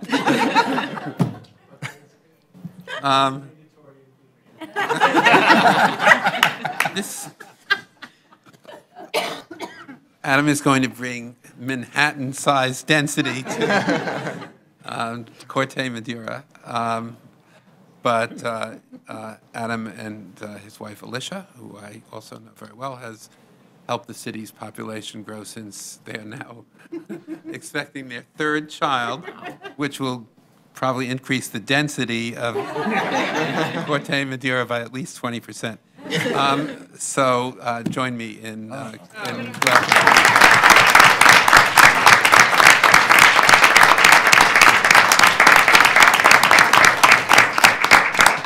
Mr. Chair. Thank you, Adam. We're really, I was, in all seriousness, very, very sorry to see you leaving, but really do wish you the very, very best of luck. Mr. Chair, I think in all the years I've been here, I've never heard anyone be spoken of as leaving and being roasted at the same time. Good luck, Adam. You really will be missed, so thank you.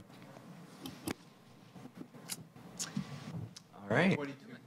42nd Street. Have anything like this in Corte Madera?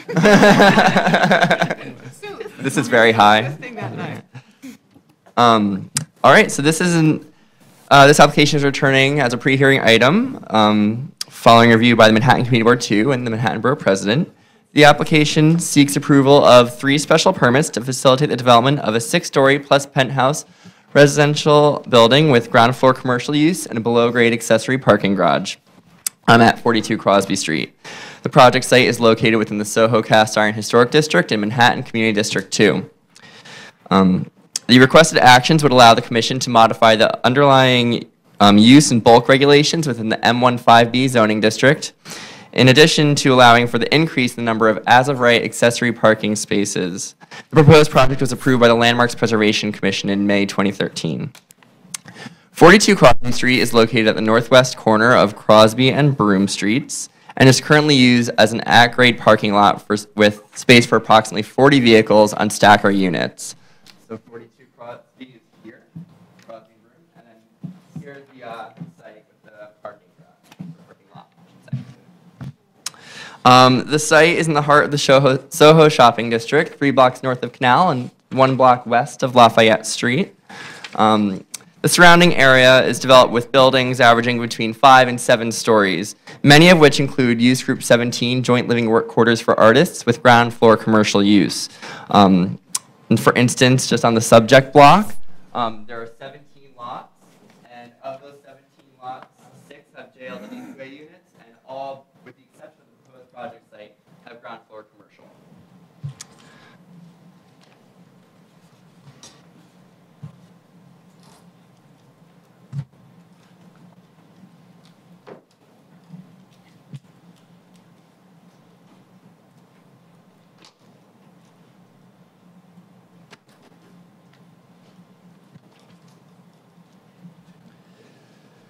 So the proposed project would be 41,000 square feet and 5 FAR. The building would have a street wall along both Crosby and Broome Streets that would rise to a height of 82 feet, and then it would set back frontages 20 feet to the penthouse volume and would rise for an additional 15 feet for a total building height of 97 feet. On the penthouse level will be a sun control device, which will project a maximum of 4 feet 6 inches into the required initial setback. This will help deflect sun into the building and conserve energy. And you can just see the sun control device in this section here. And here's the detail right there. And inner court would be provided at the northwest corner of the project site. And this would be a complying inner court in a residence district. And that inner court is just right here.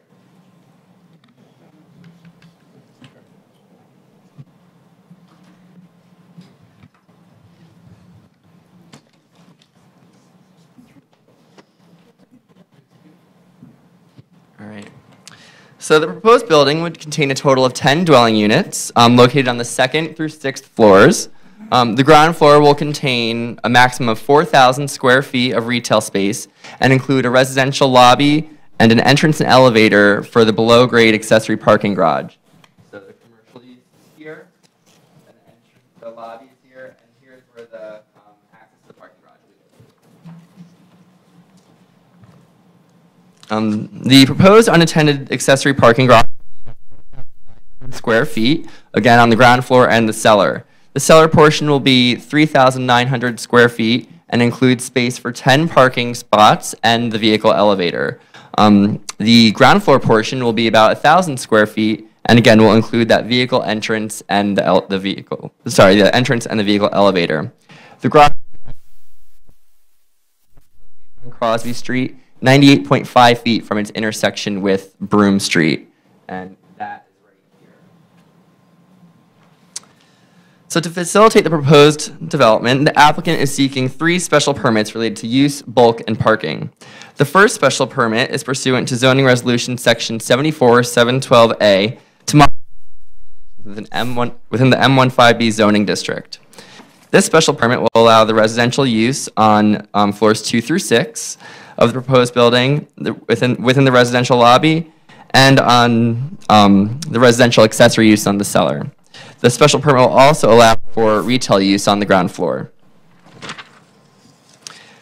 The second special permit is pursuant to Section 74-712B, and that's to modify the width, the maximum width of permitted obstruction within the required initial setback.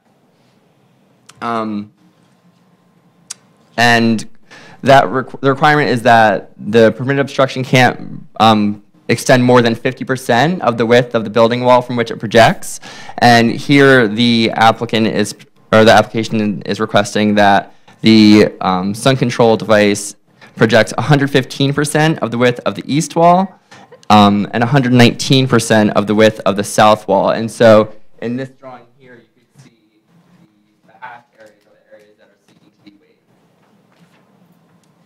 And then the third special permit is pursuant to zoning resolution sections 1345 and 13451 to modify section 1311A, which allows the maximum number of parking spaces in a residential development equal to 20% of the dwelling units. The proposed special permit will allow for the increase in the number of accessory residential parking spaces from 2 to 10. The application was certified and referred out on January 21st. Manhattan Community Board 2 held a public hearing on this project prior to certification on January 8th. At its full board meeting on January 23rd, CB2 passed a resolution 32 in favor and 4 against, recommending approval of the application. On April 30th, the Manhattan Borough President issued a resolution also recommending approval of the application with no conditions. The Borough President's recommendation included several comments related to the process used to complete the parking and residential growth study, which is embedded in the findings of the parking special permit pursuant to section 13451. These findings must demonstrate that the proposed number of parking spaces is reasonable and not excessive in relation to recent residential and parking development trends within close proximity to the project site. With respect to the comment on the public availability of data used to complete the study, DCP is working to make all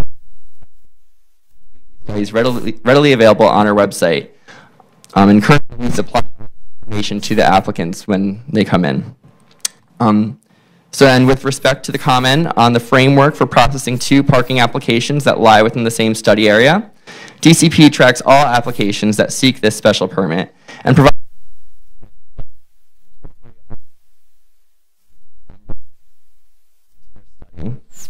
And with respect to the comment on the availability of the study area boundary, the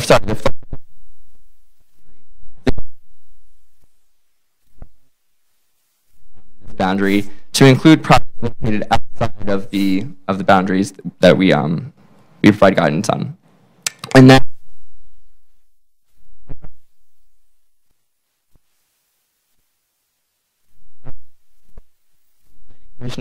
approved a text amendment to facilitate car share spaces and vehicles in residential parking garages, and which facilitates this overall goal. Some concern that requiring car share spaces in residential garages presents legitimate economic challenges. So going forward, we fully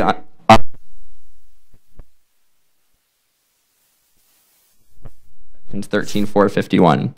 And since receiving this recommendation last week, we've already had a phone call with them to do so.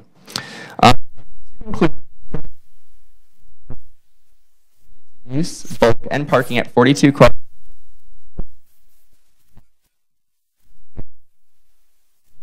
conditions. Thank you, Joel. Questions? Ms. Lemon. Thank you, Joel. Not so much a question, but maybe a follow-up comment on your passage relating to the making parking data available. Sure. It's great to that a certain quantity of that will go up on the website. You know, when I first read the Borough President's comment, I sort of didn't grasp the complexity of the issue, but then I realized in reading the draft report that we're about to vote on for the West 57th Street development. In that particular application, we got into a morass of numbers. That's a 1,000-space garage being displaced. It's in an area where there's a lot of development and a lot of other garages. And people were throwing numbers around like crazy. Sure. And the applicant was insisting that, you know, the 1,000 parkers would be absorbed someplace, and claiming spaces in neighboring garages had capacity. And we get all these competing complaints about, competing claims about where the capacity is. And you can have, you know, developments claiming the same space twice. So I think it's great if you are providing that to individual applicants, but it's also helpful to communities who are participating in these public conversations to also have that information available. So the more of it that can be made public and the more we can keep track of who's claiming spaces for where, I think the better we can understand how well our parking regulations actually match what's going on in a neighborhood. Sure. And to reiterate, we do keep track of all the parking applications that come to us, and especially these are new findings, so we're keeping track of that, and we're definitely providing that information to make sure the studies are really accurate. Right. But I think the communities need it too when Sure. they are Yeah. working on the application. Absolutely. Thank you. Ms. Del Toro. Hi. Hi. I'm very familiar with that site, and I know it's in the corner, but I just want to know how much taller is it than the adjacent buildings? Because I see that most of the other buildings are 5 stories, and this is 6. Yeah, so it is about a story taller, but it was approved by LPC, and there is a penthouse, which in the findings they say you can't see it from the street. I know, which makes it even taller, yes. So LPC did find it to be contextual and appropriate for the neighborhood. So Okay. it is slightly taller, and it was approved by the community and everything. Yeah. Any other questions? Okay. All right. Thanks. Wednesday. Thanks, Joel. Let's now move to item number 6, page 177, a Queens rehearing application involving a zoning map and zoning text amendments to facilitate a mixed-use, predominantly residential building in Long Island City. This is Penny. She's back there? Thank you. So this is item number 6, page 177, Queens pre-hearing application.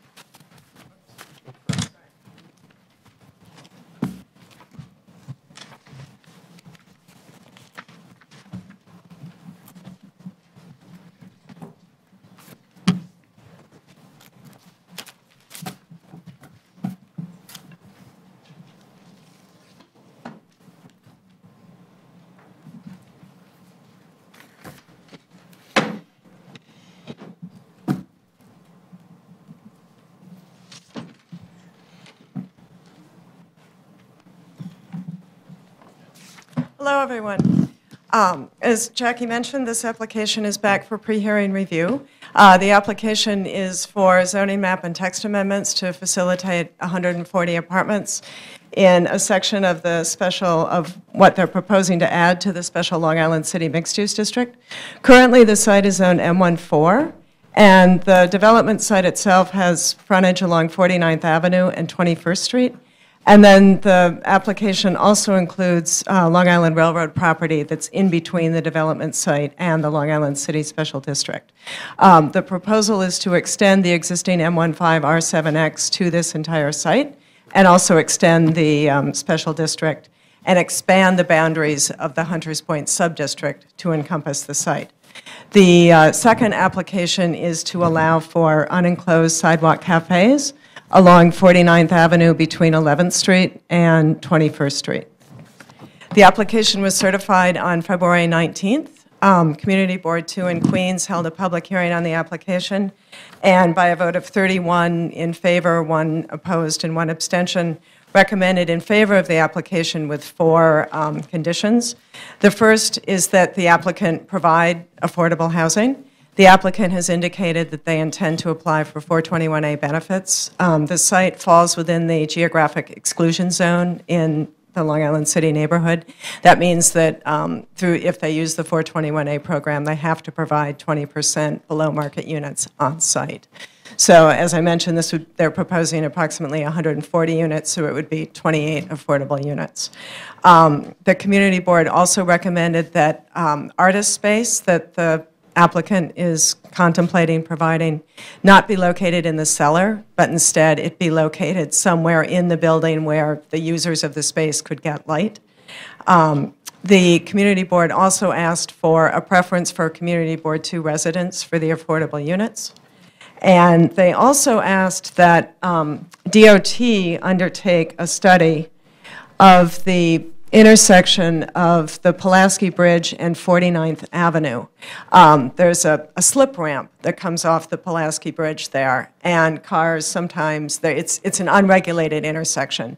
And you have two new condominium buildings on either side of that intersection. So the community has asked the DOT take a look at some traffic calming measures there to make sure that there aren't any traffic accidents. The Borough President also held a public hearing on the application and recommended in favor of the application without any conditions. At certification, there were a couple questions that I just wanted to provide answers to. One of them had to do with the facade along 21st Street, what it was going to look like. And as you can see from the rendering that the applicant's architect has prepared, it will be approximately 50-50 or 60-40 glazing and then a corrugated metal facade. The other question that came up is whether or not the site is in the 100-year floodplain. And the development site itself is not, but the Long Island Railroad property behind it, which is about 20 feet below grade, would be. So this site is not, however. Questions? I would just say this is one of those projects that I mentioned, that conceivably mentioned earlier, that where we might well want to revisit this after we complete our mandatory inclusionary zoning study. And so just to note that this would be certainly a possibility to come and revisit at that time. I unfortunately have to leave, but I am turning this over to the most capable, the Vice Chair. Thank you. All right. Yes. Are there any questions on this item for Penny? Oh, Commissioner Levin. Actually, Penny, you reminded me about thank you for providing the rendering of the short end of the building. Sure. What I guess which is essentially the back side or the north side of the building, does that have windows? Are these double loaded corridors? If I remember, yes, they are. Okay. I believe it's a single loaded on 21st Street, and then it widens to a double loaded. So yes, there will be windows in the back. All right, so there are windows on the facade that's not shown in that image? Correct. Okay. Thank you. Other questions for Penny? Commissioner De La Hoz. Besides the community board's recommendation to DOT, have they personally outreached to DOT about their recommendation as well, or is that something that's been communicated? It's in the works, yes. The Transportation Committee has asked DOT to take a look at it, as has the local councilman. Other questions? Thank you. This is on for public hearing. Thank you, Penny. The next item, item number 7, page 197, involves a Staten Island non-ULURP pre-hearing, notice of intent to acquire office space for the New York City Taxi and Limousine Commission. This is item number 7, page 197, and our presenter is Kirsi Jutala from the Staten Island office. It's item number 7, page 197.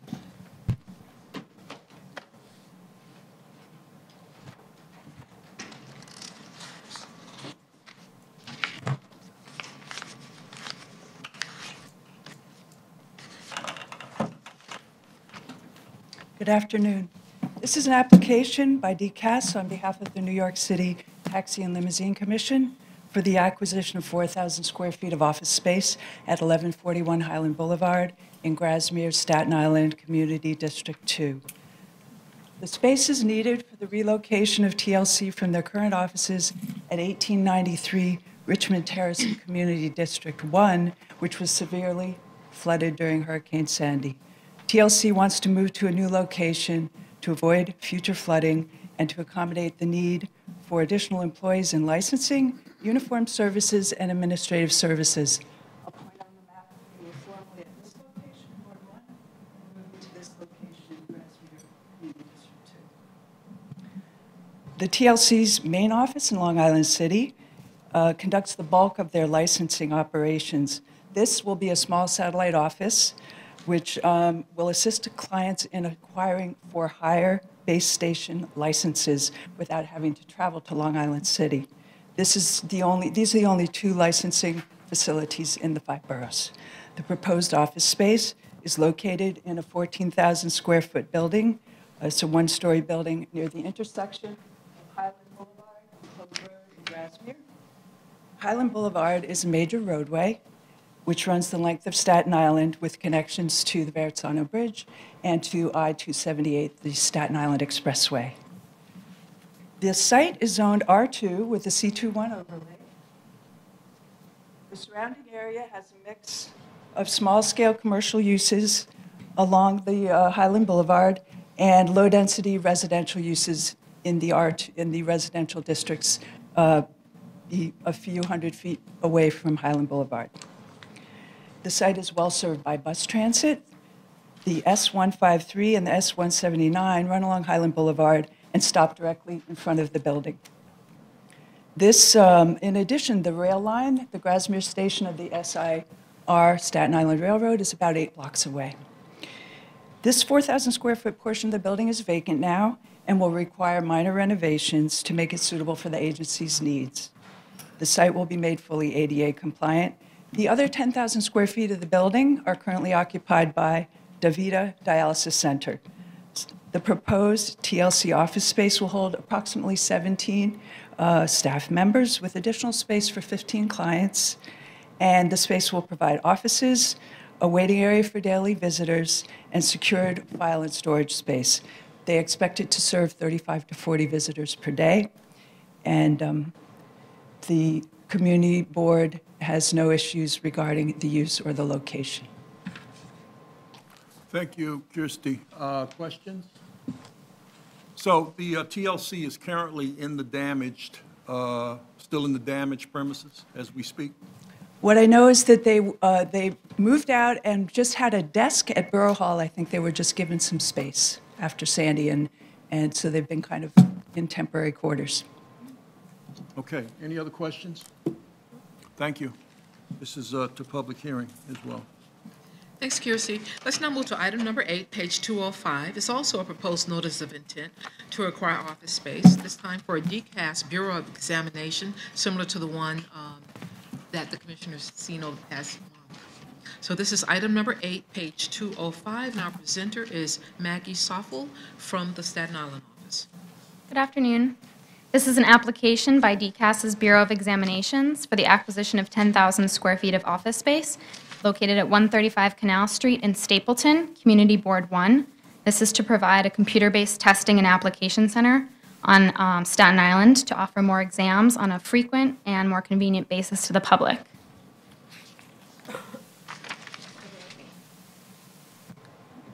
DCAS currently operates 2 of such testing centers. One is in downtown Manhattan and one is in downtown Brooklyn. There's a new facility planned in Queens, and this will be the first for Staten Island. The proposed office space is located in a 3-story newly constructed building at the corner of Wright and Canal Streets in a C42 zoning district in Stapleton. This is the building. The new space is across the street from Tappan Park and the Stapleton branch of the New York Public Library. The surrounding area is a mix of detached homes and low-density retail spaces and public housing. Stapleton Houses, a NYCHA property, is located a few blocks away. The site is also well served by transit. The Staten Island Railway station is located a few blocks away at Water and Bay Streets, and there are 3 bus lines that all have stops near the proposed building. Approximately 12 reserved spaces will be provided behind the building, half for staff and half for visitors, and there is ample on-street parking on the surrounding streets. DCAS plans to lease and renovate the 3rd floor of the building at 135 Canal Street. The Department of Health and Mental Hygiene will soon occupy the 2nd floor, and the 1st floor is currently occupied by a retail tenant and an adult daycare center. The testing center will consist of a computer-based testing area and an application center where members of the public can apply for and acquire information about civil service exams offered by DCAS. On average, DCAS expects the office will host between 200 to 250 visitors per day. And they will have 75 workstations for testing and 15 additional workstations for applications. And there will also be space to accommodate 14 full-time staff. Questions for Maggie? Commissioner Levin. Was the community board consulted about this, and did they have an opinion? The community board is in receipt of the application, but they have not provided any response at this time. Other questions? Okay, this is on for public hearing. Thank you. Thanks, Maggie. Let's now move to item number 9, page 211, proposed notice of intent to acquire office space for Community Board 17 district offices in Brooklyn at 4112 Farragut Road. I'd like to present Corinza Wood from the Brooklyn office, who's making her very first presentation before the City Planning Commission. It's item number 9, page 211, a Brooklyn pre-hearing application. Okay, commissioners, be nice. Good afternoon, Commissioners. This is an application by DCAS for the acquisition of office space at 4112 Farragut Road in Community District 17, Brooklyn. Here. The acquisition would facilitate the relocation of Community Board 17 district offices, which is currently located in temporary space within Kings County Hospital. The proposed office site is approximately 2,000 square feet and is located on the ground floor of a new one-story commercial building.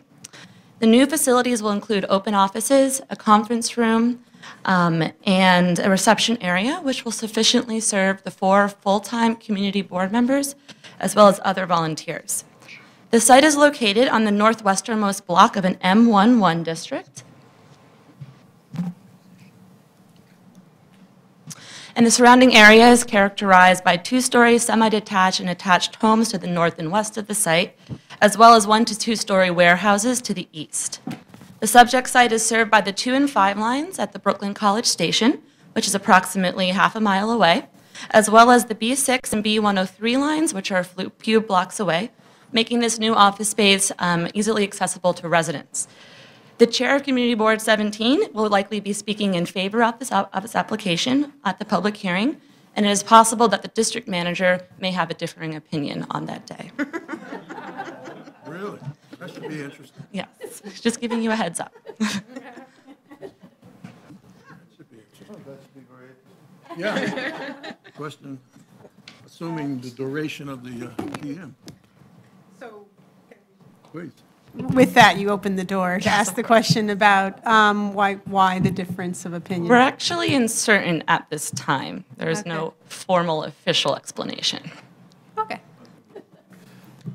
But DCAS did speak with the community board, and I have actually spoken with both the district manager and the chair, and DCAS wants to move forward despite this kind of internal conflict.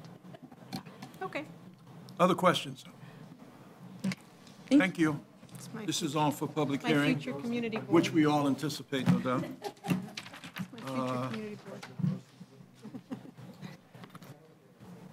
On Wednesday. So the next item is item number 10, page 219. It's also a Brooklyn pre-hearing application with respect to a proposed major concession to facilitate improvements to Red Hook Park and use of the ball field by Xavier High School. Back from Community Board and Borough President Review. This is item number 10, page 219. Our presenter is Aileen Fader from the Brooklyn office. Good afternoon. The Department of Parks and Recreation, as the applicant, is proposing to grant a major concession to Xavier High School, the co-applicant. This proposed action would allow Xavier High School to renovate and modernize Red Hook Park's ball field number 3, excuse me, in exchange for Xavier's continued use of a ball field on a scheduled basis for a 10-year period. Xavier High School has utilized this park since the 1950s, and for the last 10 years they have been a recognized DPR permit holder for practicing on the ball field and other locations in Red Hook Park. The specific subject of the major concession is located in Brooklyn Community District 6 here. You can see that the surrounding zoning districts are primarily industrial, and the uses reflect those zoning districts. Red Hook Houses is to the north, and there's still a little bit of residential And just for location, this is where it is. As part of the concession agreement, Xavier High School is proposing to use the field primarily during the school year in the afternoons for about 3 days a week. And then these times will be mutually agreed upon by the Parks Department. In exchange, Xavier will make capital improvements to the ball field and adjacent amenities. Those will include redoing the field itself, replacing it with synthetic turf, resurfacing the running track that runs around the edge, redoing the chain link fences around that running track, and installing playing field lights for nighttime use of the field. Although the running track would be improved, it won't be part of any concession agreement for specific use by Xavier. The provision of the synthetic turf and the field lights will extend the playing time the field can be used by members of the public. The improvements will conform to DPR standards, and the maintenance will remain the responsibility of Parks and subject to Parks inspection program. Brooklyn Community Board 6 voted to approve this major concession on March 12th of this year, and the Brooklyn Borough President approved the application with 2 conditions. The first is that Parks memorialize in the concession documents that construction would occur in the late fall to minimize impacts to park users. And the second is that Xavier retain Brooklyn-based contractors that are minority and or women-owned business enterprises as a means to fulfill local law 1, and that those firms pursue hiring within Red Hook.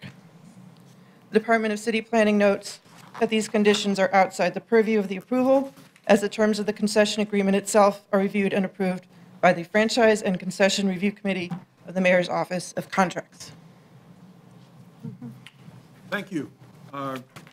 You will recall this was the subject of a lot of scrutiny, I think, at the certification, at the point of certification. Are there questions? No, comment. Commissioner?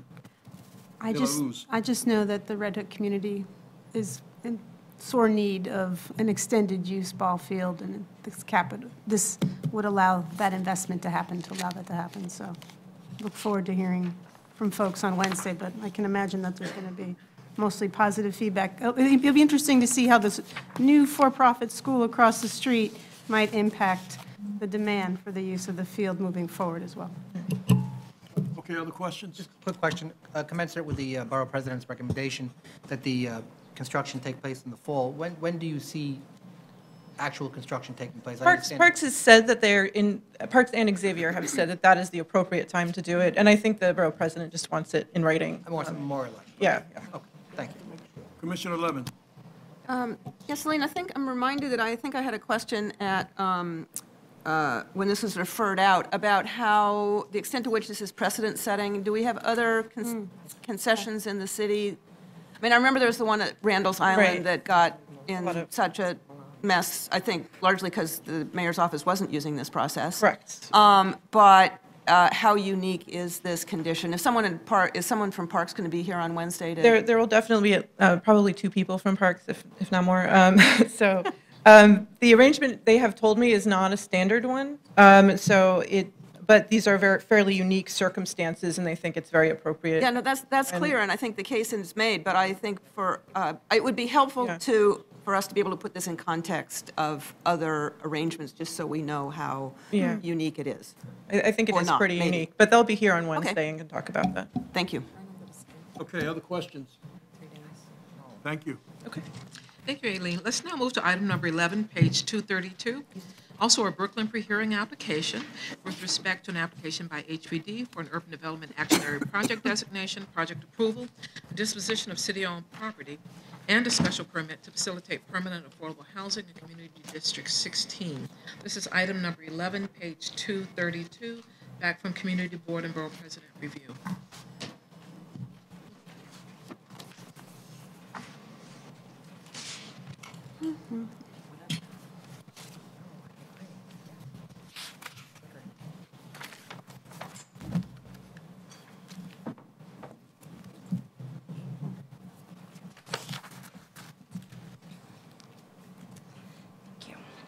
This is an application by HPD for urban development action area designation, project approval, and the disposition of city-owned property as well as a special permit to facilitate the development of a 6-story mixed-use building, providing 78 units of supportive and affordable housing, as well as ground floor commercial space in the Ocean Hill section of Brooklyn Community District 16. The proposed development site is located along the southern block front of Broadway between Decatur Street and Rockaway Avenue.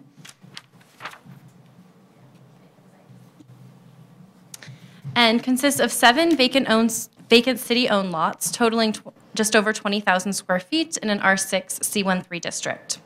The surrounding area consists of commercial and institutional uses along the major corridors of Broadway and Rockaway, with low to medium density residential uses in the mid-block areas and along smaller streets. Most of the surrounding area falls into R6 and R6B zoning districts with C1 and C23 commercial overlays along Broadway and along parts of Rockaway Avenue to the south. The project area is well served by public transportation with the elevated J and Z line running along Broadway and numerous buses along Broadway and Rockaway Avenue.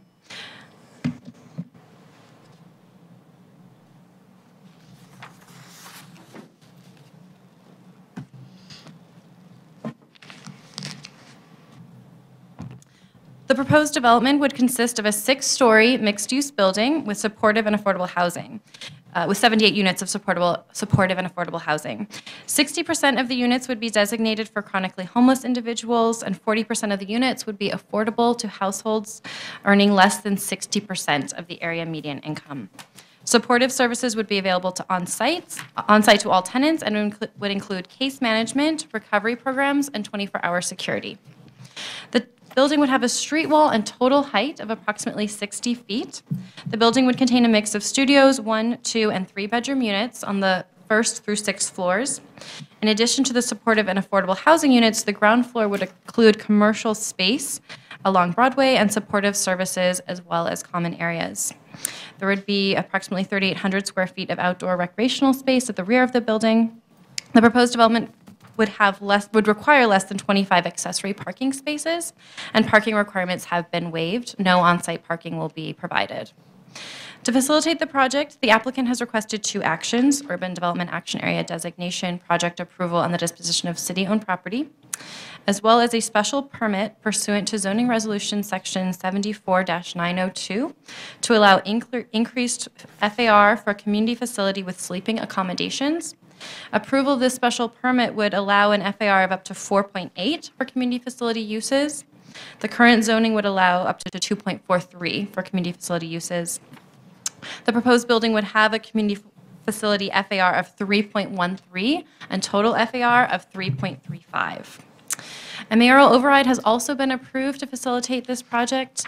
This mayoral override would allow the proposed 6-story building to maintain the proposed street wall height of 60 feet without a setback, and therefore accommodate the number of planned affordable housing units and supportive services on site.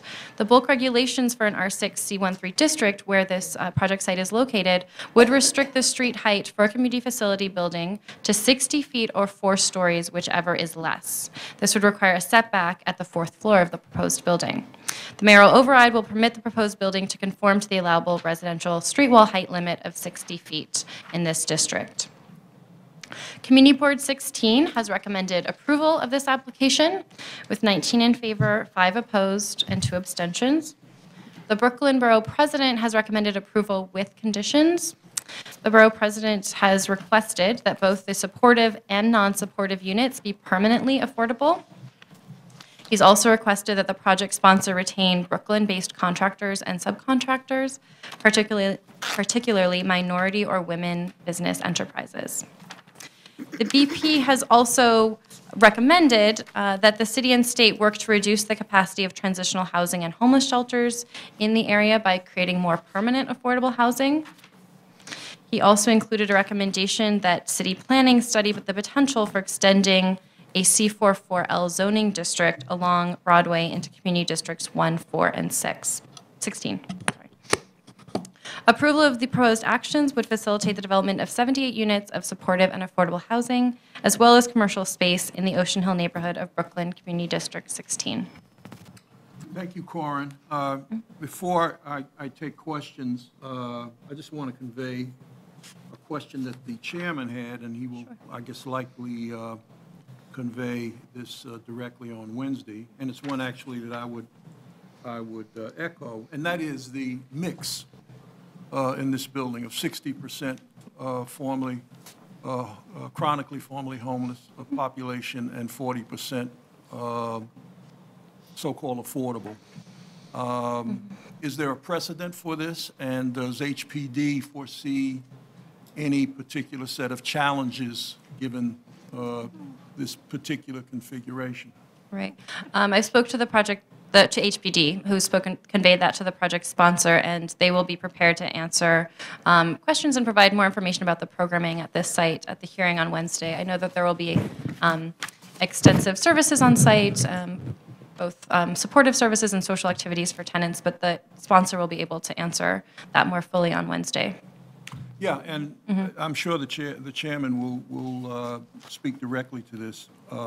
My question would be not go to the combination of the two populations so much as the proportion in this particular case, and whether this particular proportion, which is predominantly the more troubled population, does that present a particular set of challenges that might have unintended consequences, let me say. All right, other questions? I'll start from Commissioner Battaglia and come this way. Commend the chair for raising that, because I looked at this myself and said, you know, many of us service special populations, but 60% severe and persistent mental illness is a little bit extraordinary. So I share the chair and the vice chair's concerns about that percentage and also the level of services on site. I was just wondering why the package does say that across the street there'll be another supportive housing development with 50 units. Is that relevant to this discussion? I mean, why was that included in here? Private? It's privately owned, so it's not. It was simply for informational purposes. They're being co-developed by the same sponsor. And is it the same population, the same special needs population? Yes, it is. It's the same mix, 60-40. And the same operator? Same operator, and we'll share a lot of the same support services. Express all of this on Wednesday? Yes, yes. Okay, Commissioner Cantor? Yeah, and then thank you. Commissioner De La Ruz. There's a memorandum from Robert Steele to Ms. Ruth Ann Isnalkas. Yes. The mayoral override. Okay. What is this non-compliance with the zoning resolution, and the approval is limited to only the non-compliance defined in the memo and based solely on the information contained therein? Right. That's the mayoral override to permit the building to rise to 60 feet at the street wall without a setback, which would normally be required by the zoning for a community facility in this district. So it's simply allowing the building to rise to 60 feet without a setback. Thank you.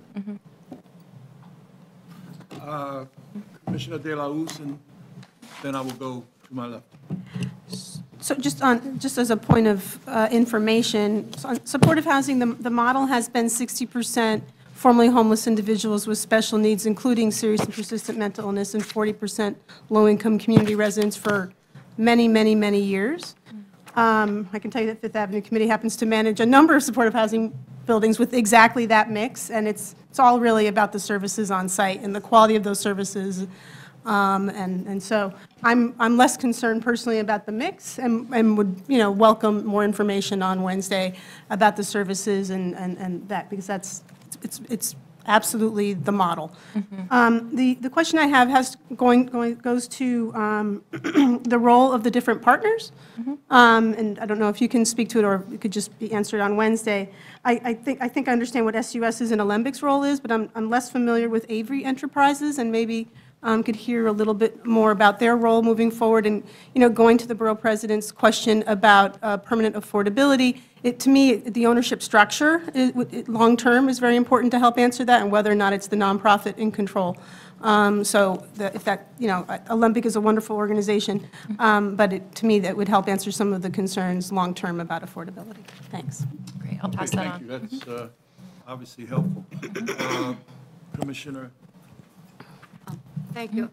First of all, I want to say I'm very, very pleased that the chair has raised the questions that he did, because this was an issue that was a great concern of mine when this project first came before this commission. And but I'm also, when they address this issue on Wednesday, I really would also like to some commentary on the use of the common areas, given the mix of the populations. What challenges are there in terms of the use of the common areas? We're dealing with some, very, very challenging populations. We also have families with children. So I would like that addressed. Great. Thank you. Commissioner Levin and then Commissioner Marin. Yes, Karan, I have a question about permanence of the affordability requirements here. This is a special permit for additional bulk, which will be there permanently. The special permit is available only to a community facility with sleeping accommodations. So is that effectively permanence? I mean, the special permit only allows that bulk to be occupied by that use. By that use. And so it couldn't be converted to any other form of housing without further regulatory process? I believe that's correct. Well, yeah, we'll look into that. Okay. Yep. Okay. Good question. Yeah. Thank you. Commissioner Marin. Corinne, thank you for your presentation. My first question is height. I know that you talk about it being 60 feet high, but I'm looking at this section now, and you're going to 60 feet to the top of the roof slab, which means that your parapet creates more height. So if they can be clear on that height, that would be great. In terms of the unit mix, in terms of the mix of population, while I understand it has been a standard throughout the city, and I do agree with my colleague on that, I recently marketed a project, and I got to tell you something that, one, there was an issue with the community, so I want to be sure that the community does not have a problem with the building of this type. And two, the strength of the building actually lies on the community sponsor. We have a situation in the building that I did market where there are problems between the regular population, let's call it, and the special needs population. And there has to be some sort of mix within the building in terms of units of where they are. And that'll bring me into my other question. And the social services component has to be very strong and has to control what's going on. Otherwise, there will be problems in the building. I know Michelle talks about the successes, but Michelle runs a community-based organization that really watches out what they do. And I'm not saying that nobody else does, but she's speaking from her own experiences and how tight that organization is run, and I respect that. But it depends on who this not-for-profit sponsor is and their strength in running these social services. The other question that I have is the type of units, and I'm sorry that I didn't get a chance to go through all the materials. What size units are we talking about in this building? 1, 2, and 3 bedroom units. Studios, 1, 2, and 3 bedroom units. So there will be families in there. So Yes. that's even more critical, that the social service component be really tight. And then I guess my last question would be, in terms of the social services component, are those open to all of the residents in the building or just the special needs population? Yes, there will be, I think they will be tailored, certain of the services will be tailored to the special needs, but the services will be available to all residents. And I'll have the sponsor prepared to speak more to that on Wednesday. Thank you. Just want to note, Commissioners, we expect a full presentation by HPD on Wednesday, considering that they have asked the Commission to consider expediting the Commission's consideration on this item to May 21st. So we expect them to become, be well prepared to address these concerns. Absolutely. Other questions on Henry Street, Henry Apartment? I have one. Sorry. I'm just wondering if, are there any photos, color photos of the facades of the buildings in the general vicinity? Well, there's not, doesn't help much yet. I'm just wondering of the color of the brick. Maybe I'm biased. Oh, okay. Trying to take from the surrounding area. I mean, this is the rendering. Yeah. Oh, sorry. No, well, I'm kind of hoping they would match, but it doesn't, the photo doesn't. It is sort of tannish brick on some Yeah. of the surrounding buildings. We can try to get better photos. Okay. Thank you. I know they designed the building to take into account the surrounding context, and the architect will be here on Wednesday to provide a little more background about the design. Thank you. Okay, other questions? All right, this is on for public hearing. Thanks, Corin. Now we'll move to two proposed council modifications. The first is a proposed council modification with respect to the Domino Sugar proposal. And Barack will walk us through whether the proposed modification raises land use or environmental issues requiring further review. Good afternoon, Vice Chair Knuckles, Commissioners. The City Council has filed a proposed modification to the large-scale general development special permit, which this commission has approved. The modifications to the permit are limited to some changes to the restrictive deck provisions that deal with the programming of the publicly accessible open spaces that will be introduced in connection with the development of the project. The changes to the restrictive declaration are limited and amount to minor clarifications and adjustments to the review board's structure, the review process and approval process of the programming plan that will be submitted each year, and their oversight. We believe that these modifications are within scope and do not raise any land use or environmental issues requiring any further review. In your packet is a letter stating this, that Chairperson Weisbrod will be signing and sending to the City Council before the changes are adopted. And I'm happy to address any specific questions you might have about the modifications at this time. Sir, just restate your name. I'm sorry. Barack Robel. Barack Robel. Barack Robel, Council's office. Okay. Questions for Mr. Robel? I just want to say very quickly, we must have done a really good job. This is it. What you just presented, so thank you. We worked hard. We certainly did. It's a testament to the job you did. Other questions? Any other questions? So this is what, a show of, Yes. show of hands? To send a letter to City Council. Great. The record will so note. Thank you, Barack. And the next item is a proposed council modification with respect to the TF Cornerstone proposal located at 606 West 57th Street, involving zoning map and zoning text amendment, special permits, and authorization. And Carolina will walk us through whether the proposed modification raises land use or environmental issues. Do I go out? Recused? Commissioner, yes. Cantor is recused. Penalty box. Penalty box. Okay, good afternoon, Commissioners. The Commission, in its Friday packets, received a letter from the City Council to the Chairman dated April 28th with recommended modifications to 606 West 57th Street, an application by TF Cornerstone. And to remind the Commission, again, this is an application for a building of up to 1.2 million gross square feet, up to 1,189 units, 20% of which would be permanently affordable, 42,000 square feet of commercial floor area, and a public garage of up to 500 spaces. The Commission voted on March 17th to approve the application with modification to the text amendment. The City Council Land Use Committee voted on April 24th to recommend modifications as follows.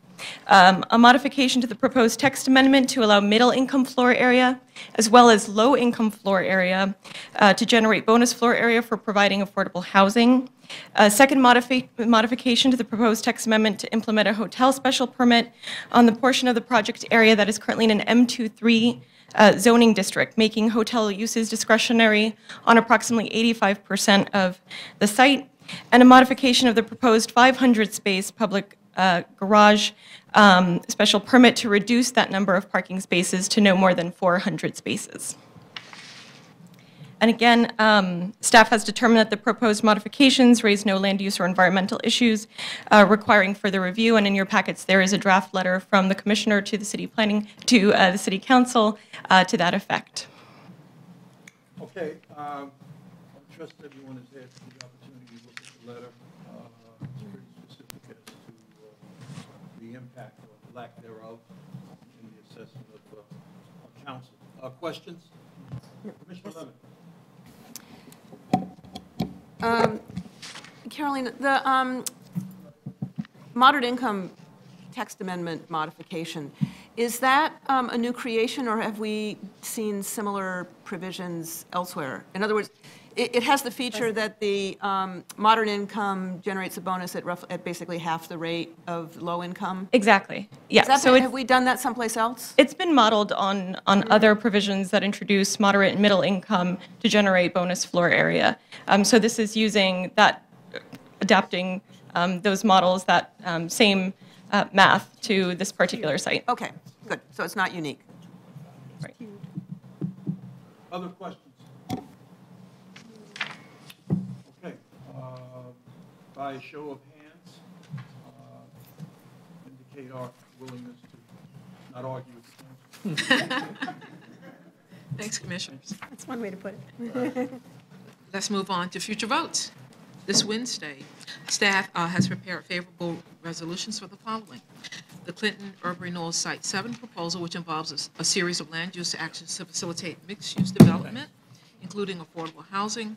We have the 492 St. Nicholas Avenue, UDAP, acquisition of property to facilitate new residential development and the preservation and maintenance of existing affordable housing. We have the office space for the Board of Elections in Queens, the DCAS office space in Queens, Wandell Avenue Homes, which involves authorizations and certification for future subdivision to facilitate 4 single-family homes in the Special Hillsides District. We have proposed authorization in the Special Hillsides Preservation District for 1 two-family home at 14 Wandell Avenue. We have an authorization in the Special Hillsides Preservation District for 1 two-family home at 16 Wandell Avenue. We have an authorization in the Special Hillside Preservation District for 1 two-family home at 10 Wandell Avenue. We have certification that no authorization is required in the Special Natural Area District to facilitate a new arts building for the Susan Wagner High School Pavilion. And we have a certification in the Bronx that no authorization is needed to facilitate an expansion to an existing house of worship for the Young Israel Riverdale proposal. On May 21st, staff will be preparing favorable resolutions for the following. The Auburn Avenue demapping, which involves a city map amendment to facilitate new residential use and the protection of open space. We have the 135 Canal Street open space, office space proposal for the Bureau of Examination that was discussed earlier today. The New York City Taxi and Limousine Commission office space at 1139-1141 Highland Boulevard that was discussed earlier today, and the 4112 Farragut Road office space for the Community Board 17 District office that was also discussed today. We also have the Empire Boulevard rezoning from R5C13 to R7A C24 to facilitate a mixed-use development and bring existing buildings into conformance. We have the West 117th rezoning proposal. That's a zoning map amendment from R7A to R8A to facilitate a mixed-use development, and you've received a follow-up letter from the applicant with respect to the community facility space. And we have the West 160th Street rezoning proposal that involves a zoning map amendment from an R72 to an R8A and R8 districts to facilitate a mixed-use. Okay. Madam Secretary, are there any other? Yeah, will I be able to make a meeting Thursday morning? Absolutely. It's going to be long? I think we probably, you'll be out here before 2 o'clock, I suspect. Thank you. That's it. If we were betting people. See you guys Wednesday. All right. 2 o'clock is what I have. Yep, I was reminding you that.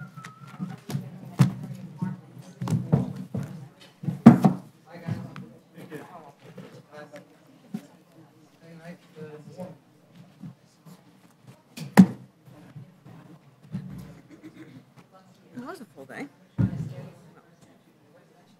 For us. Last night. Yeah.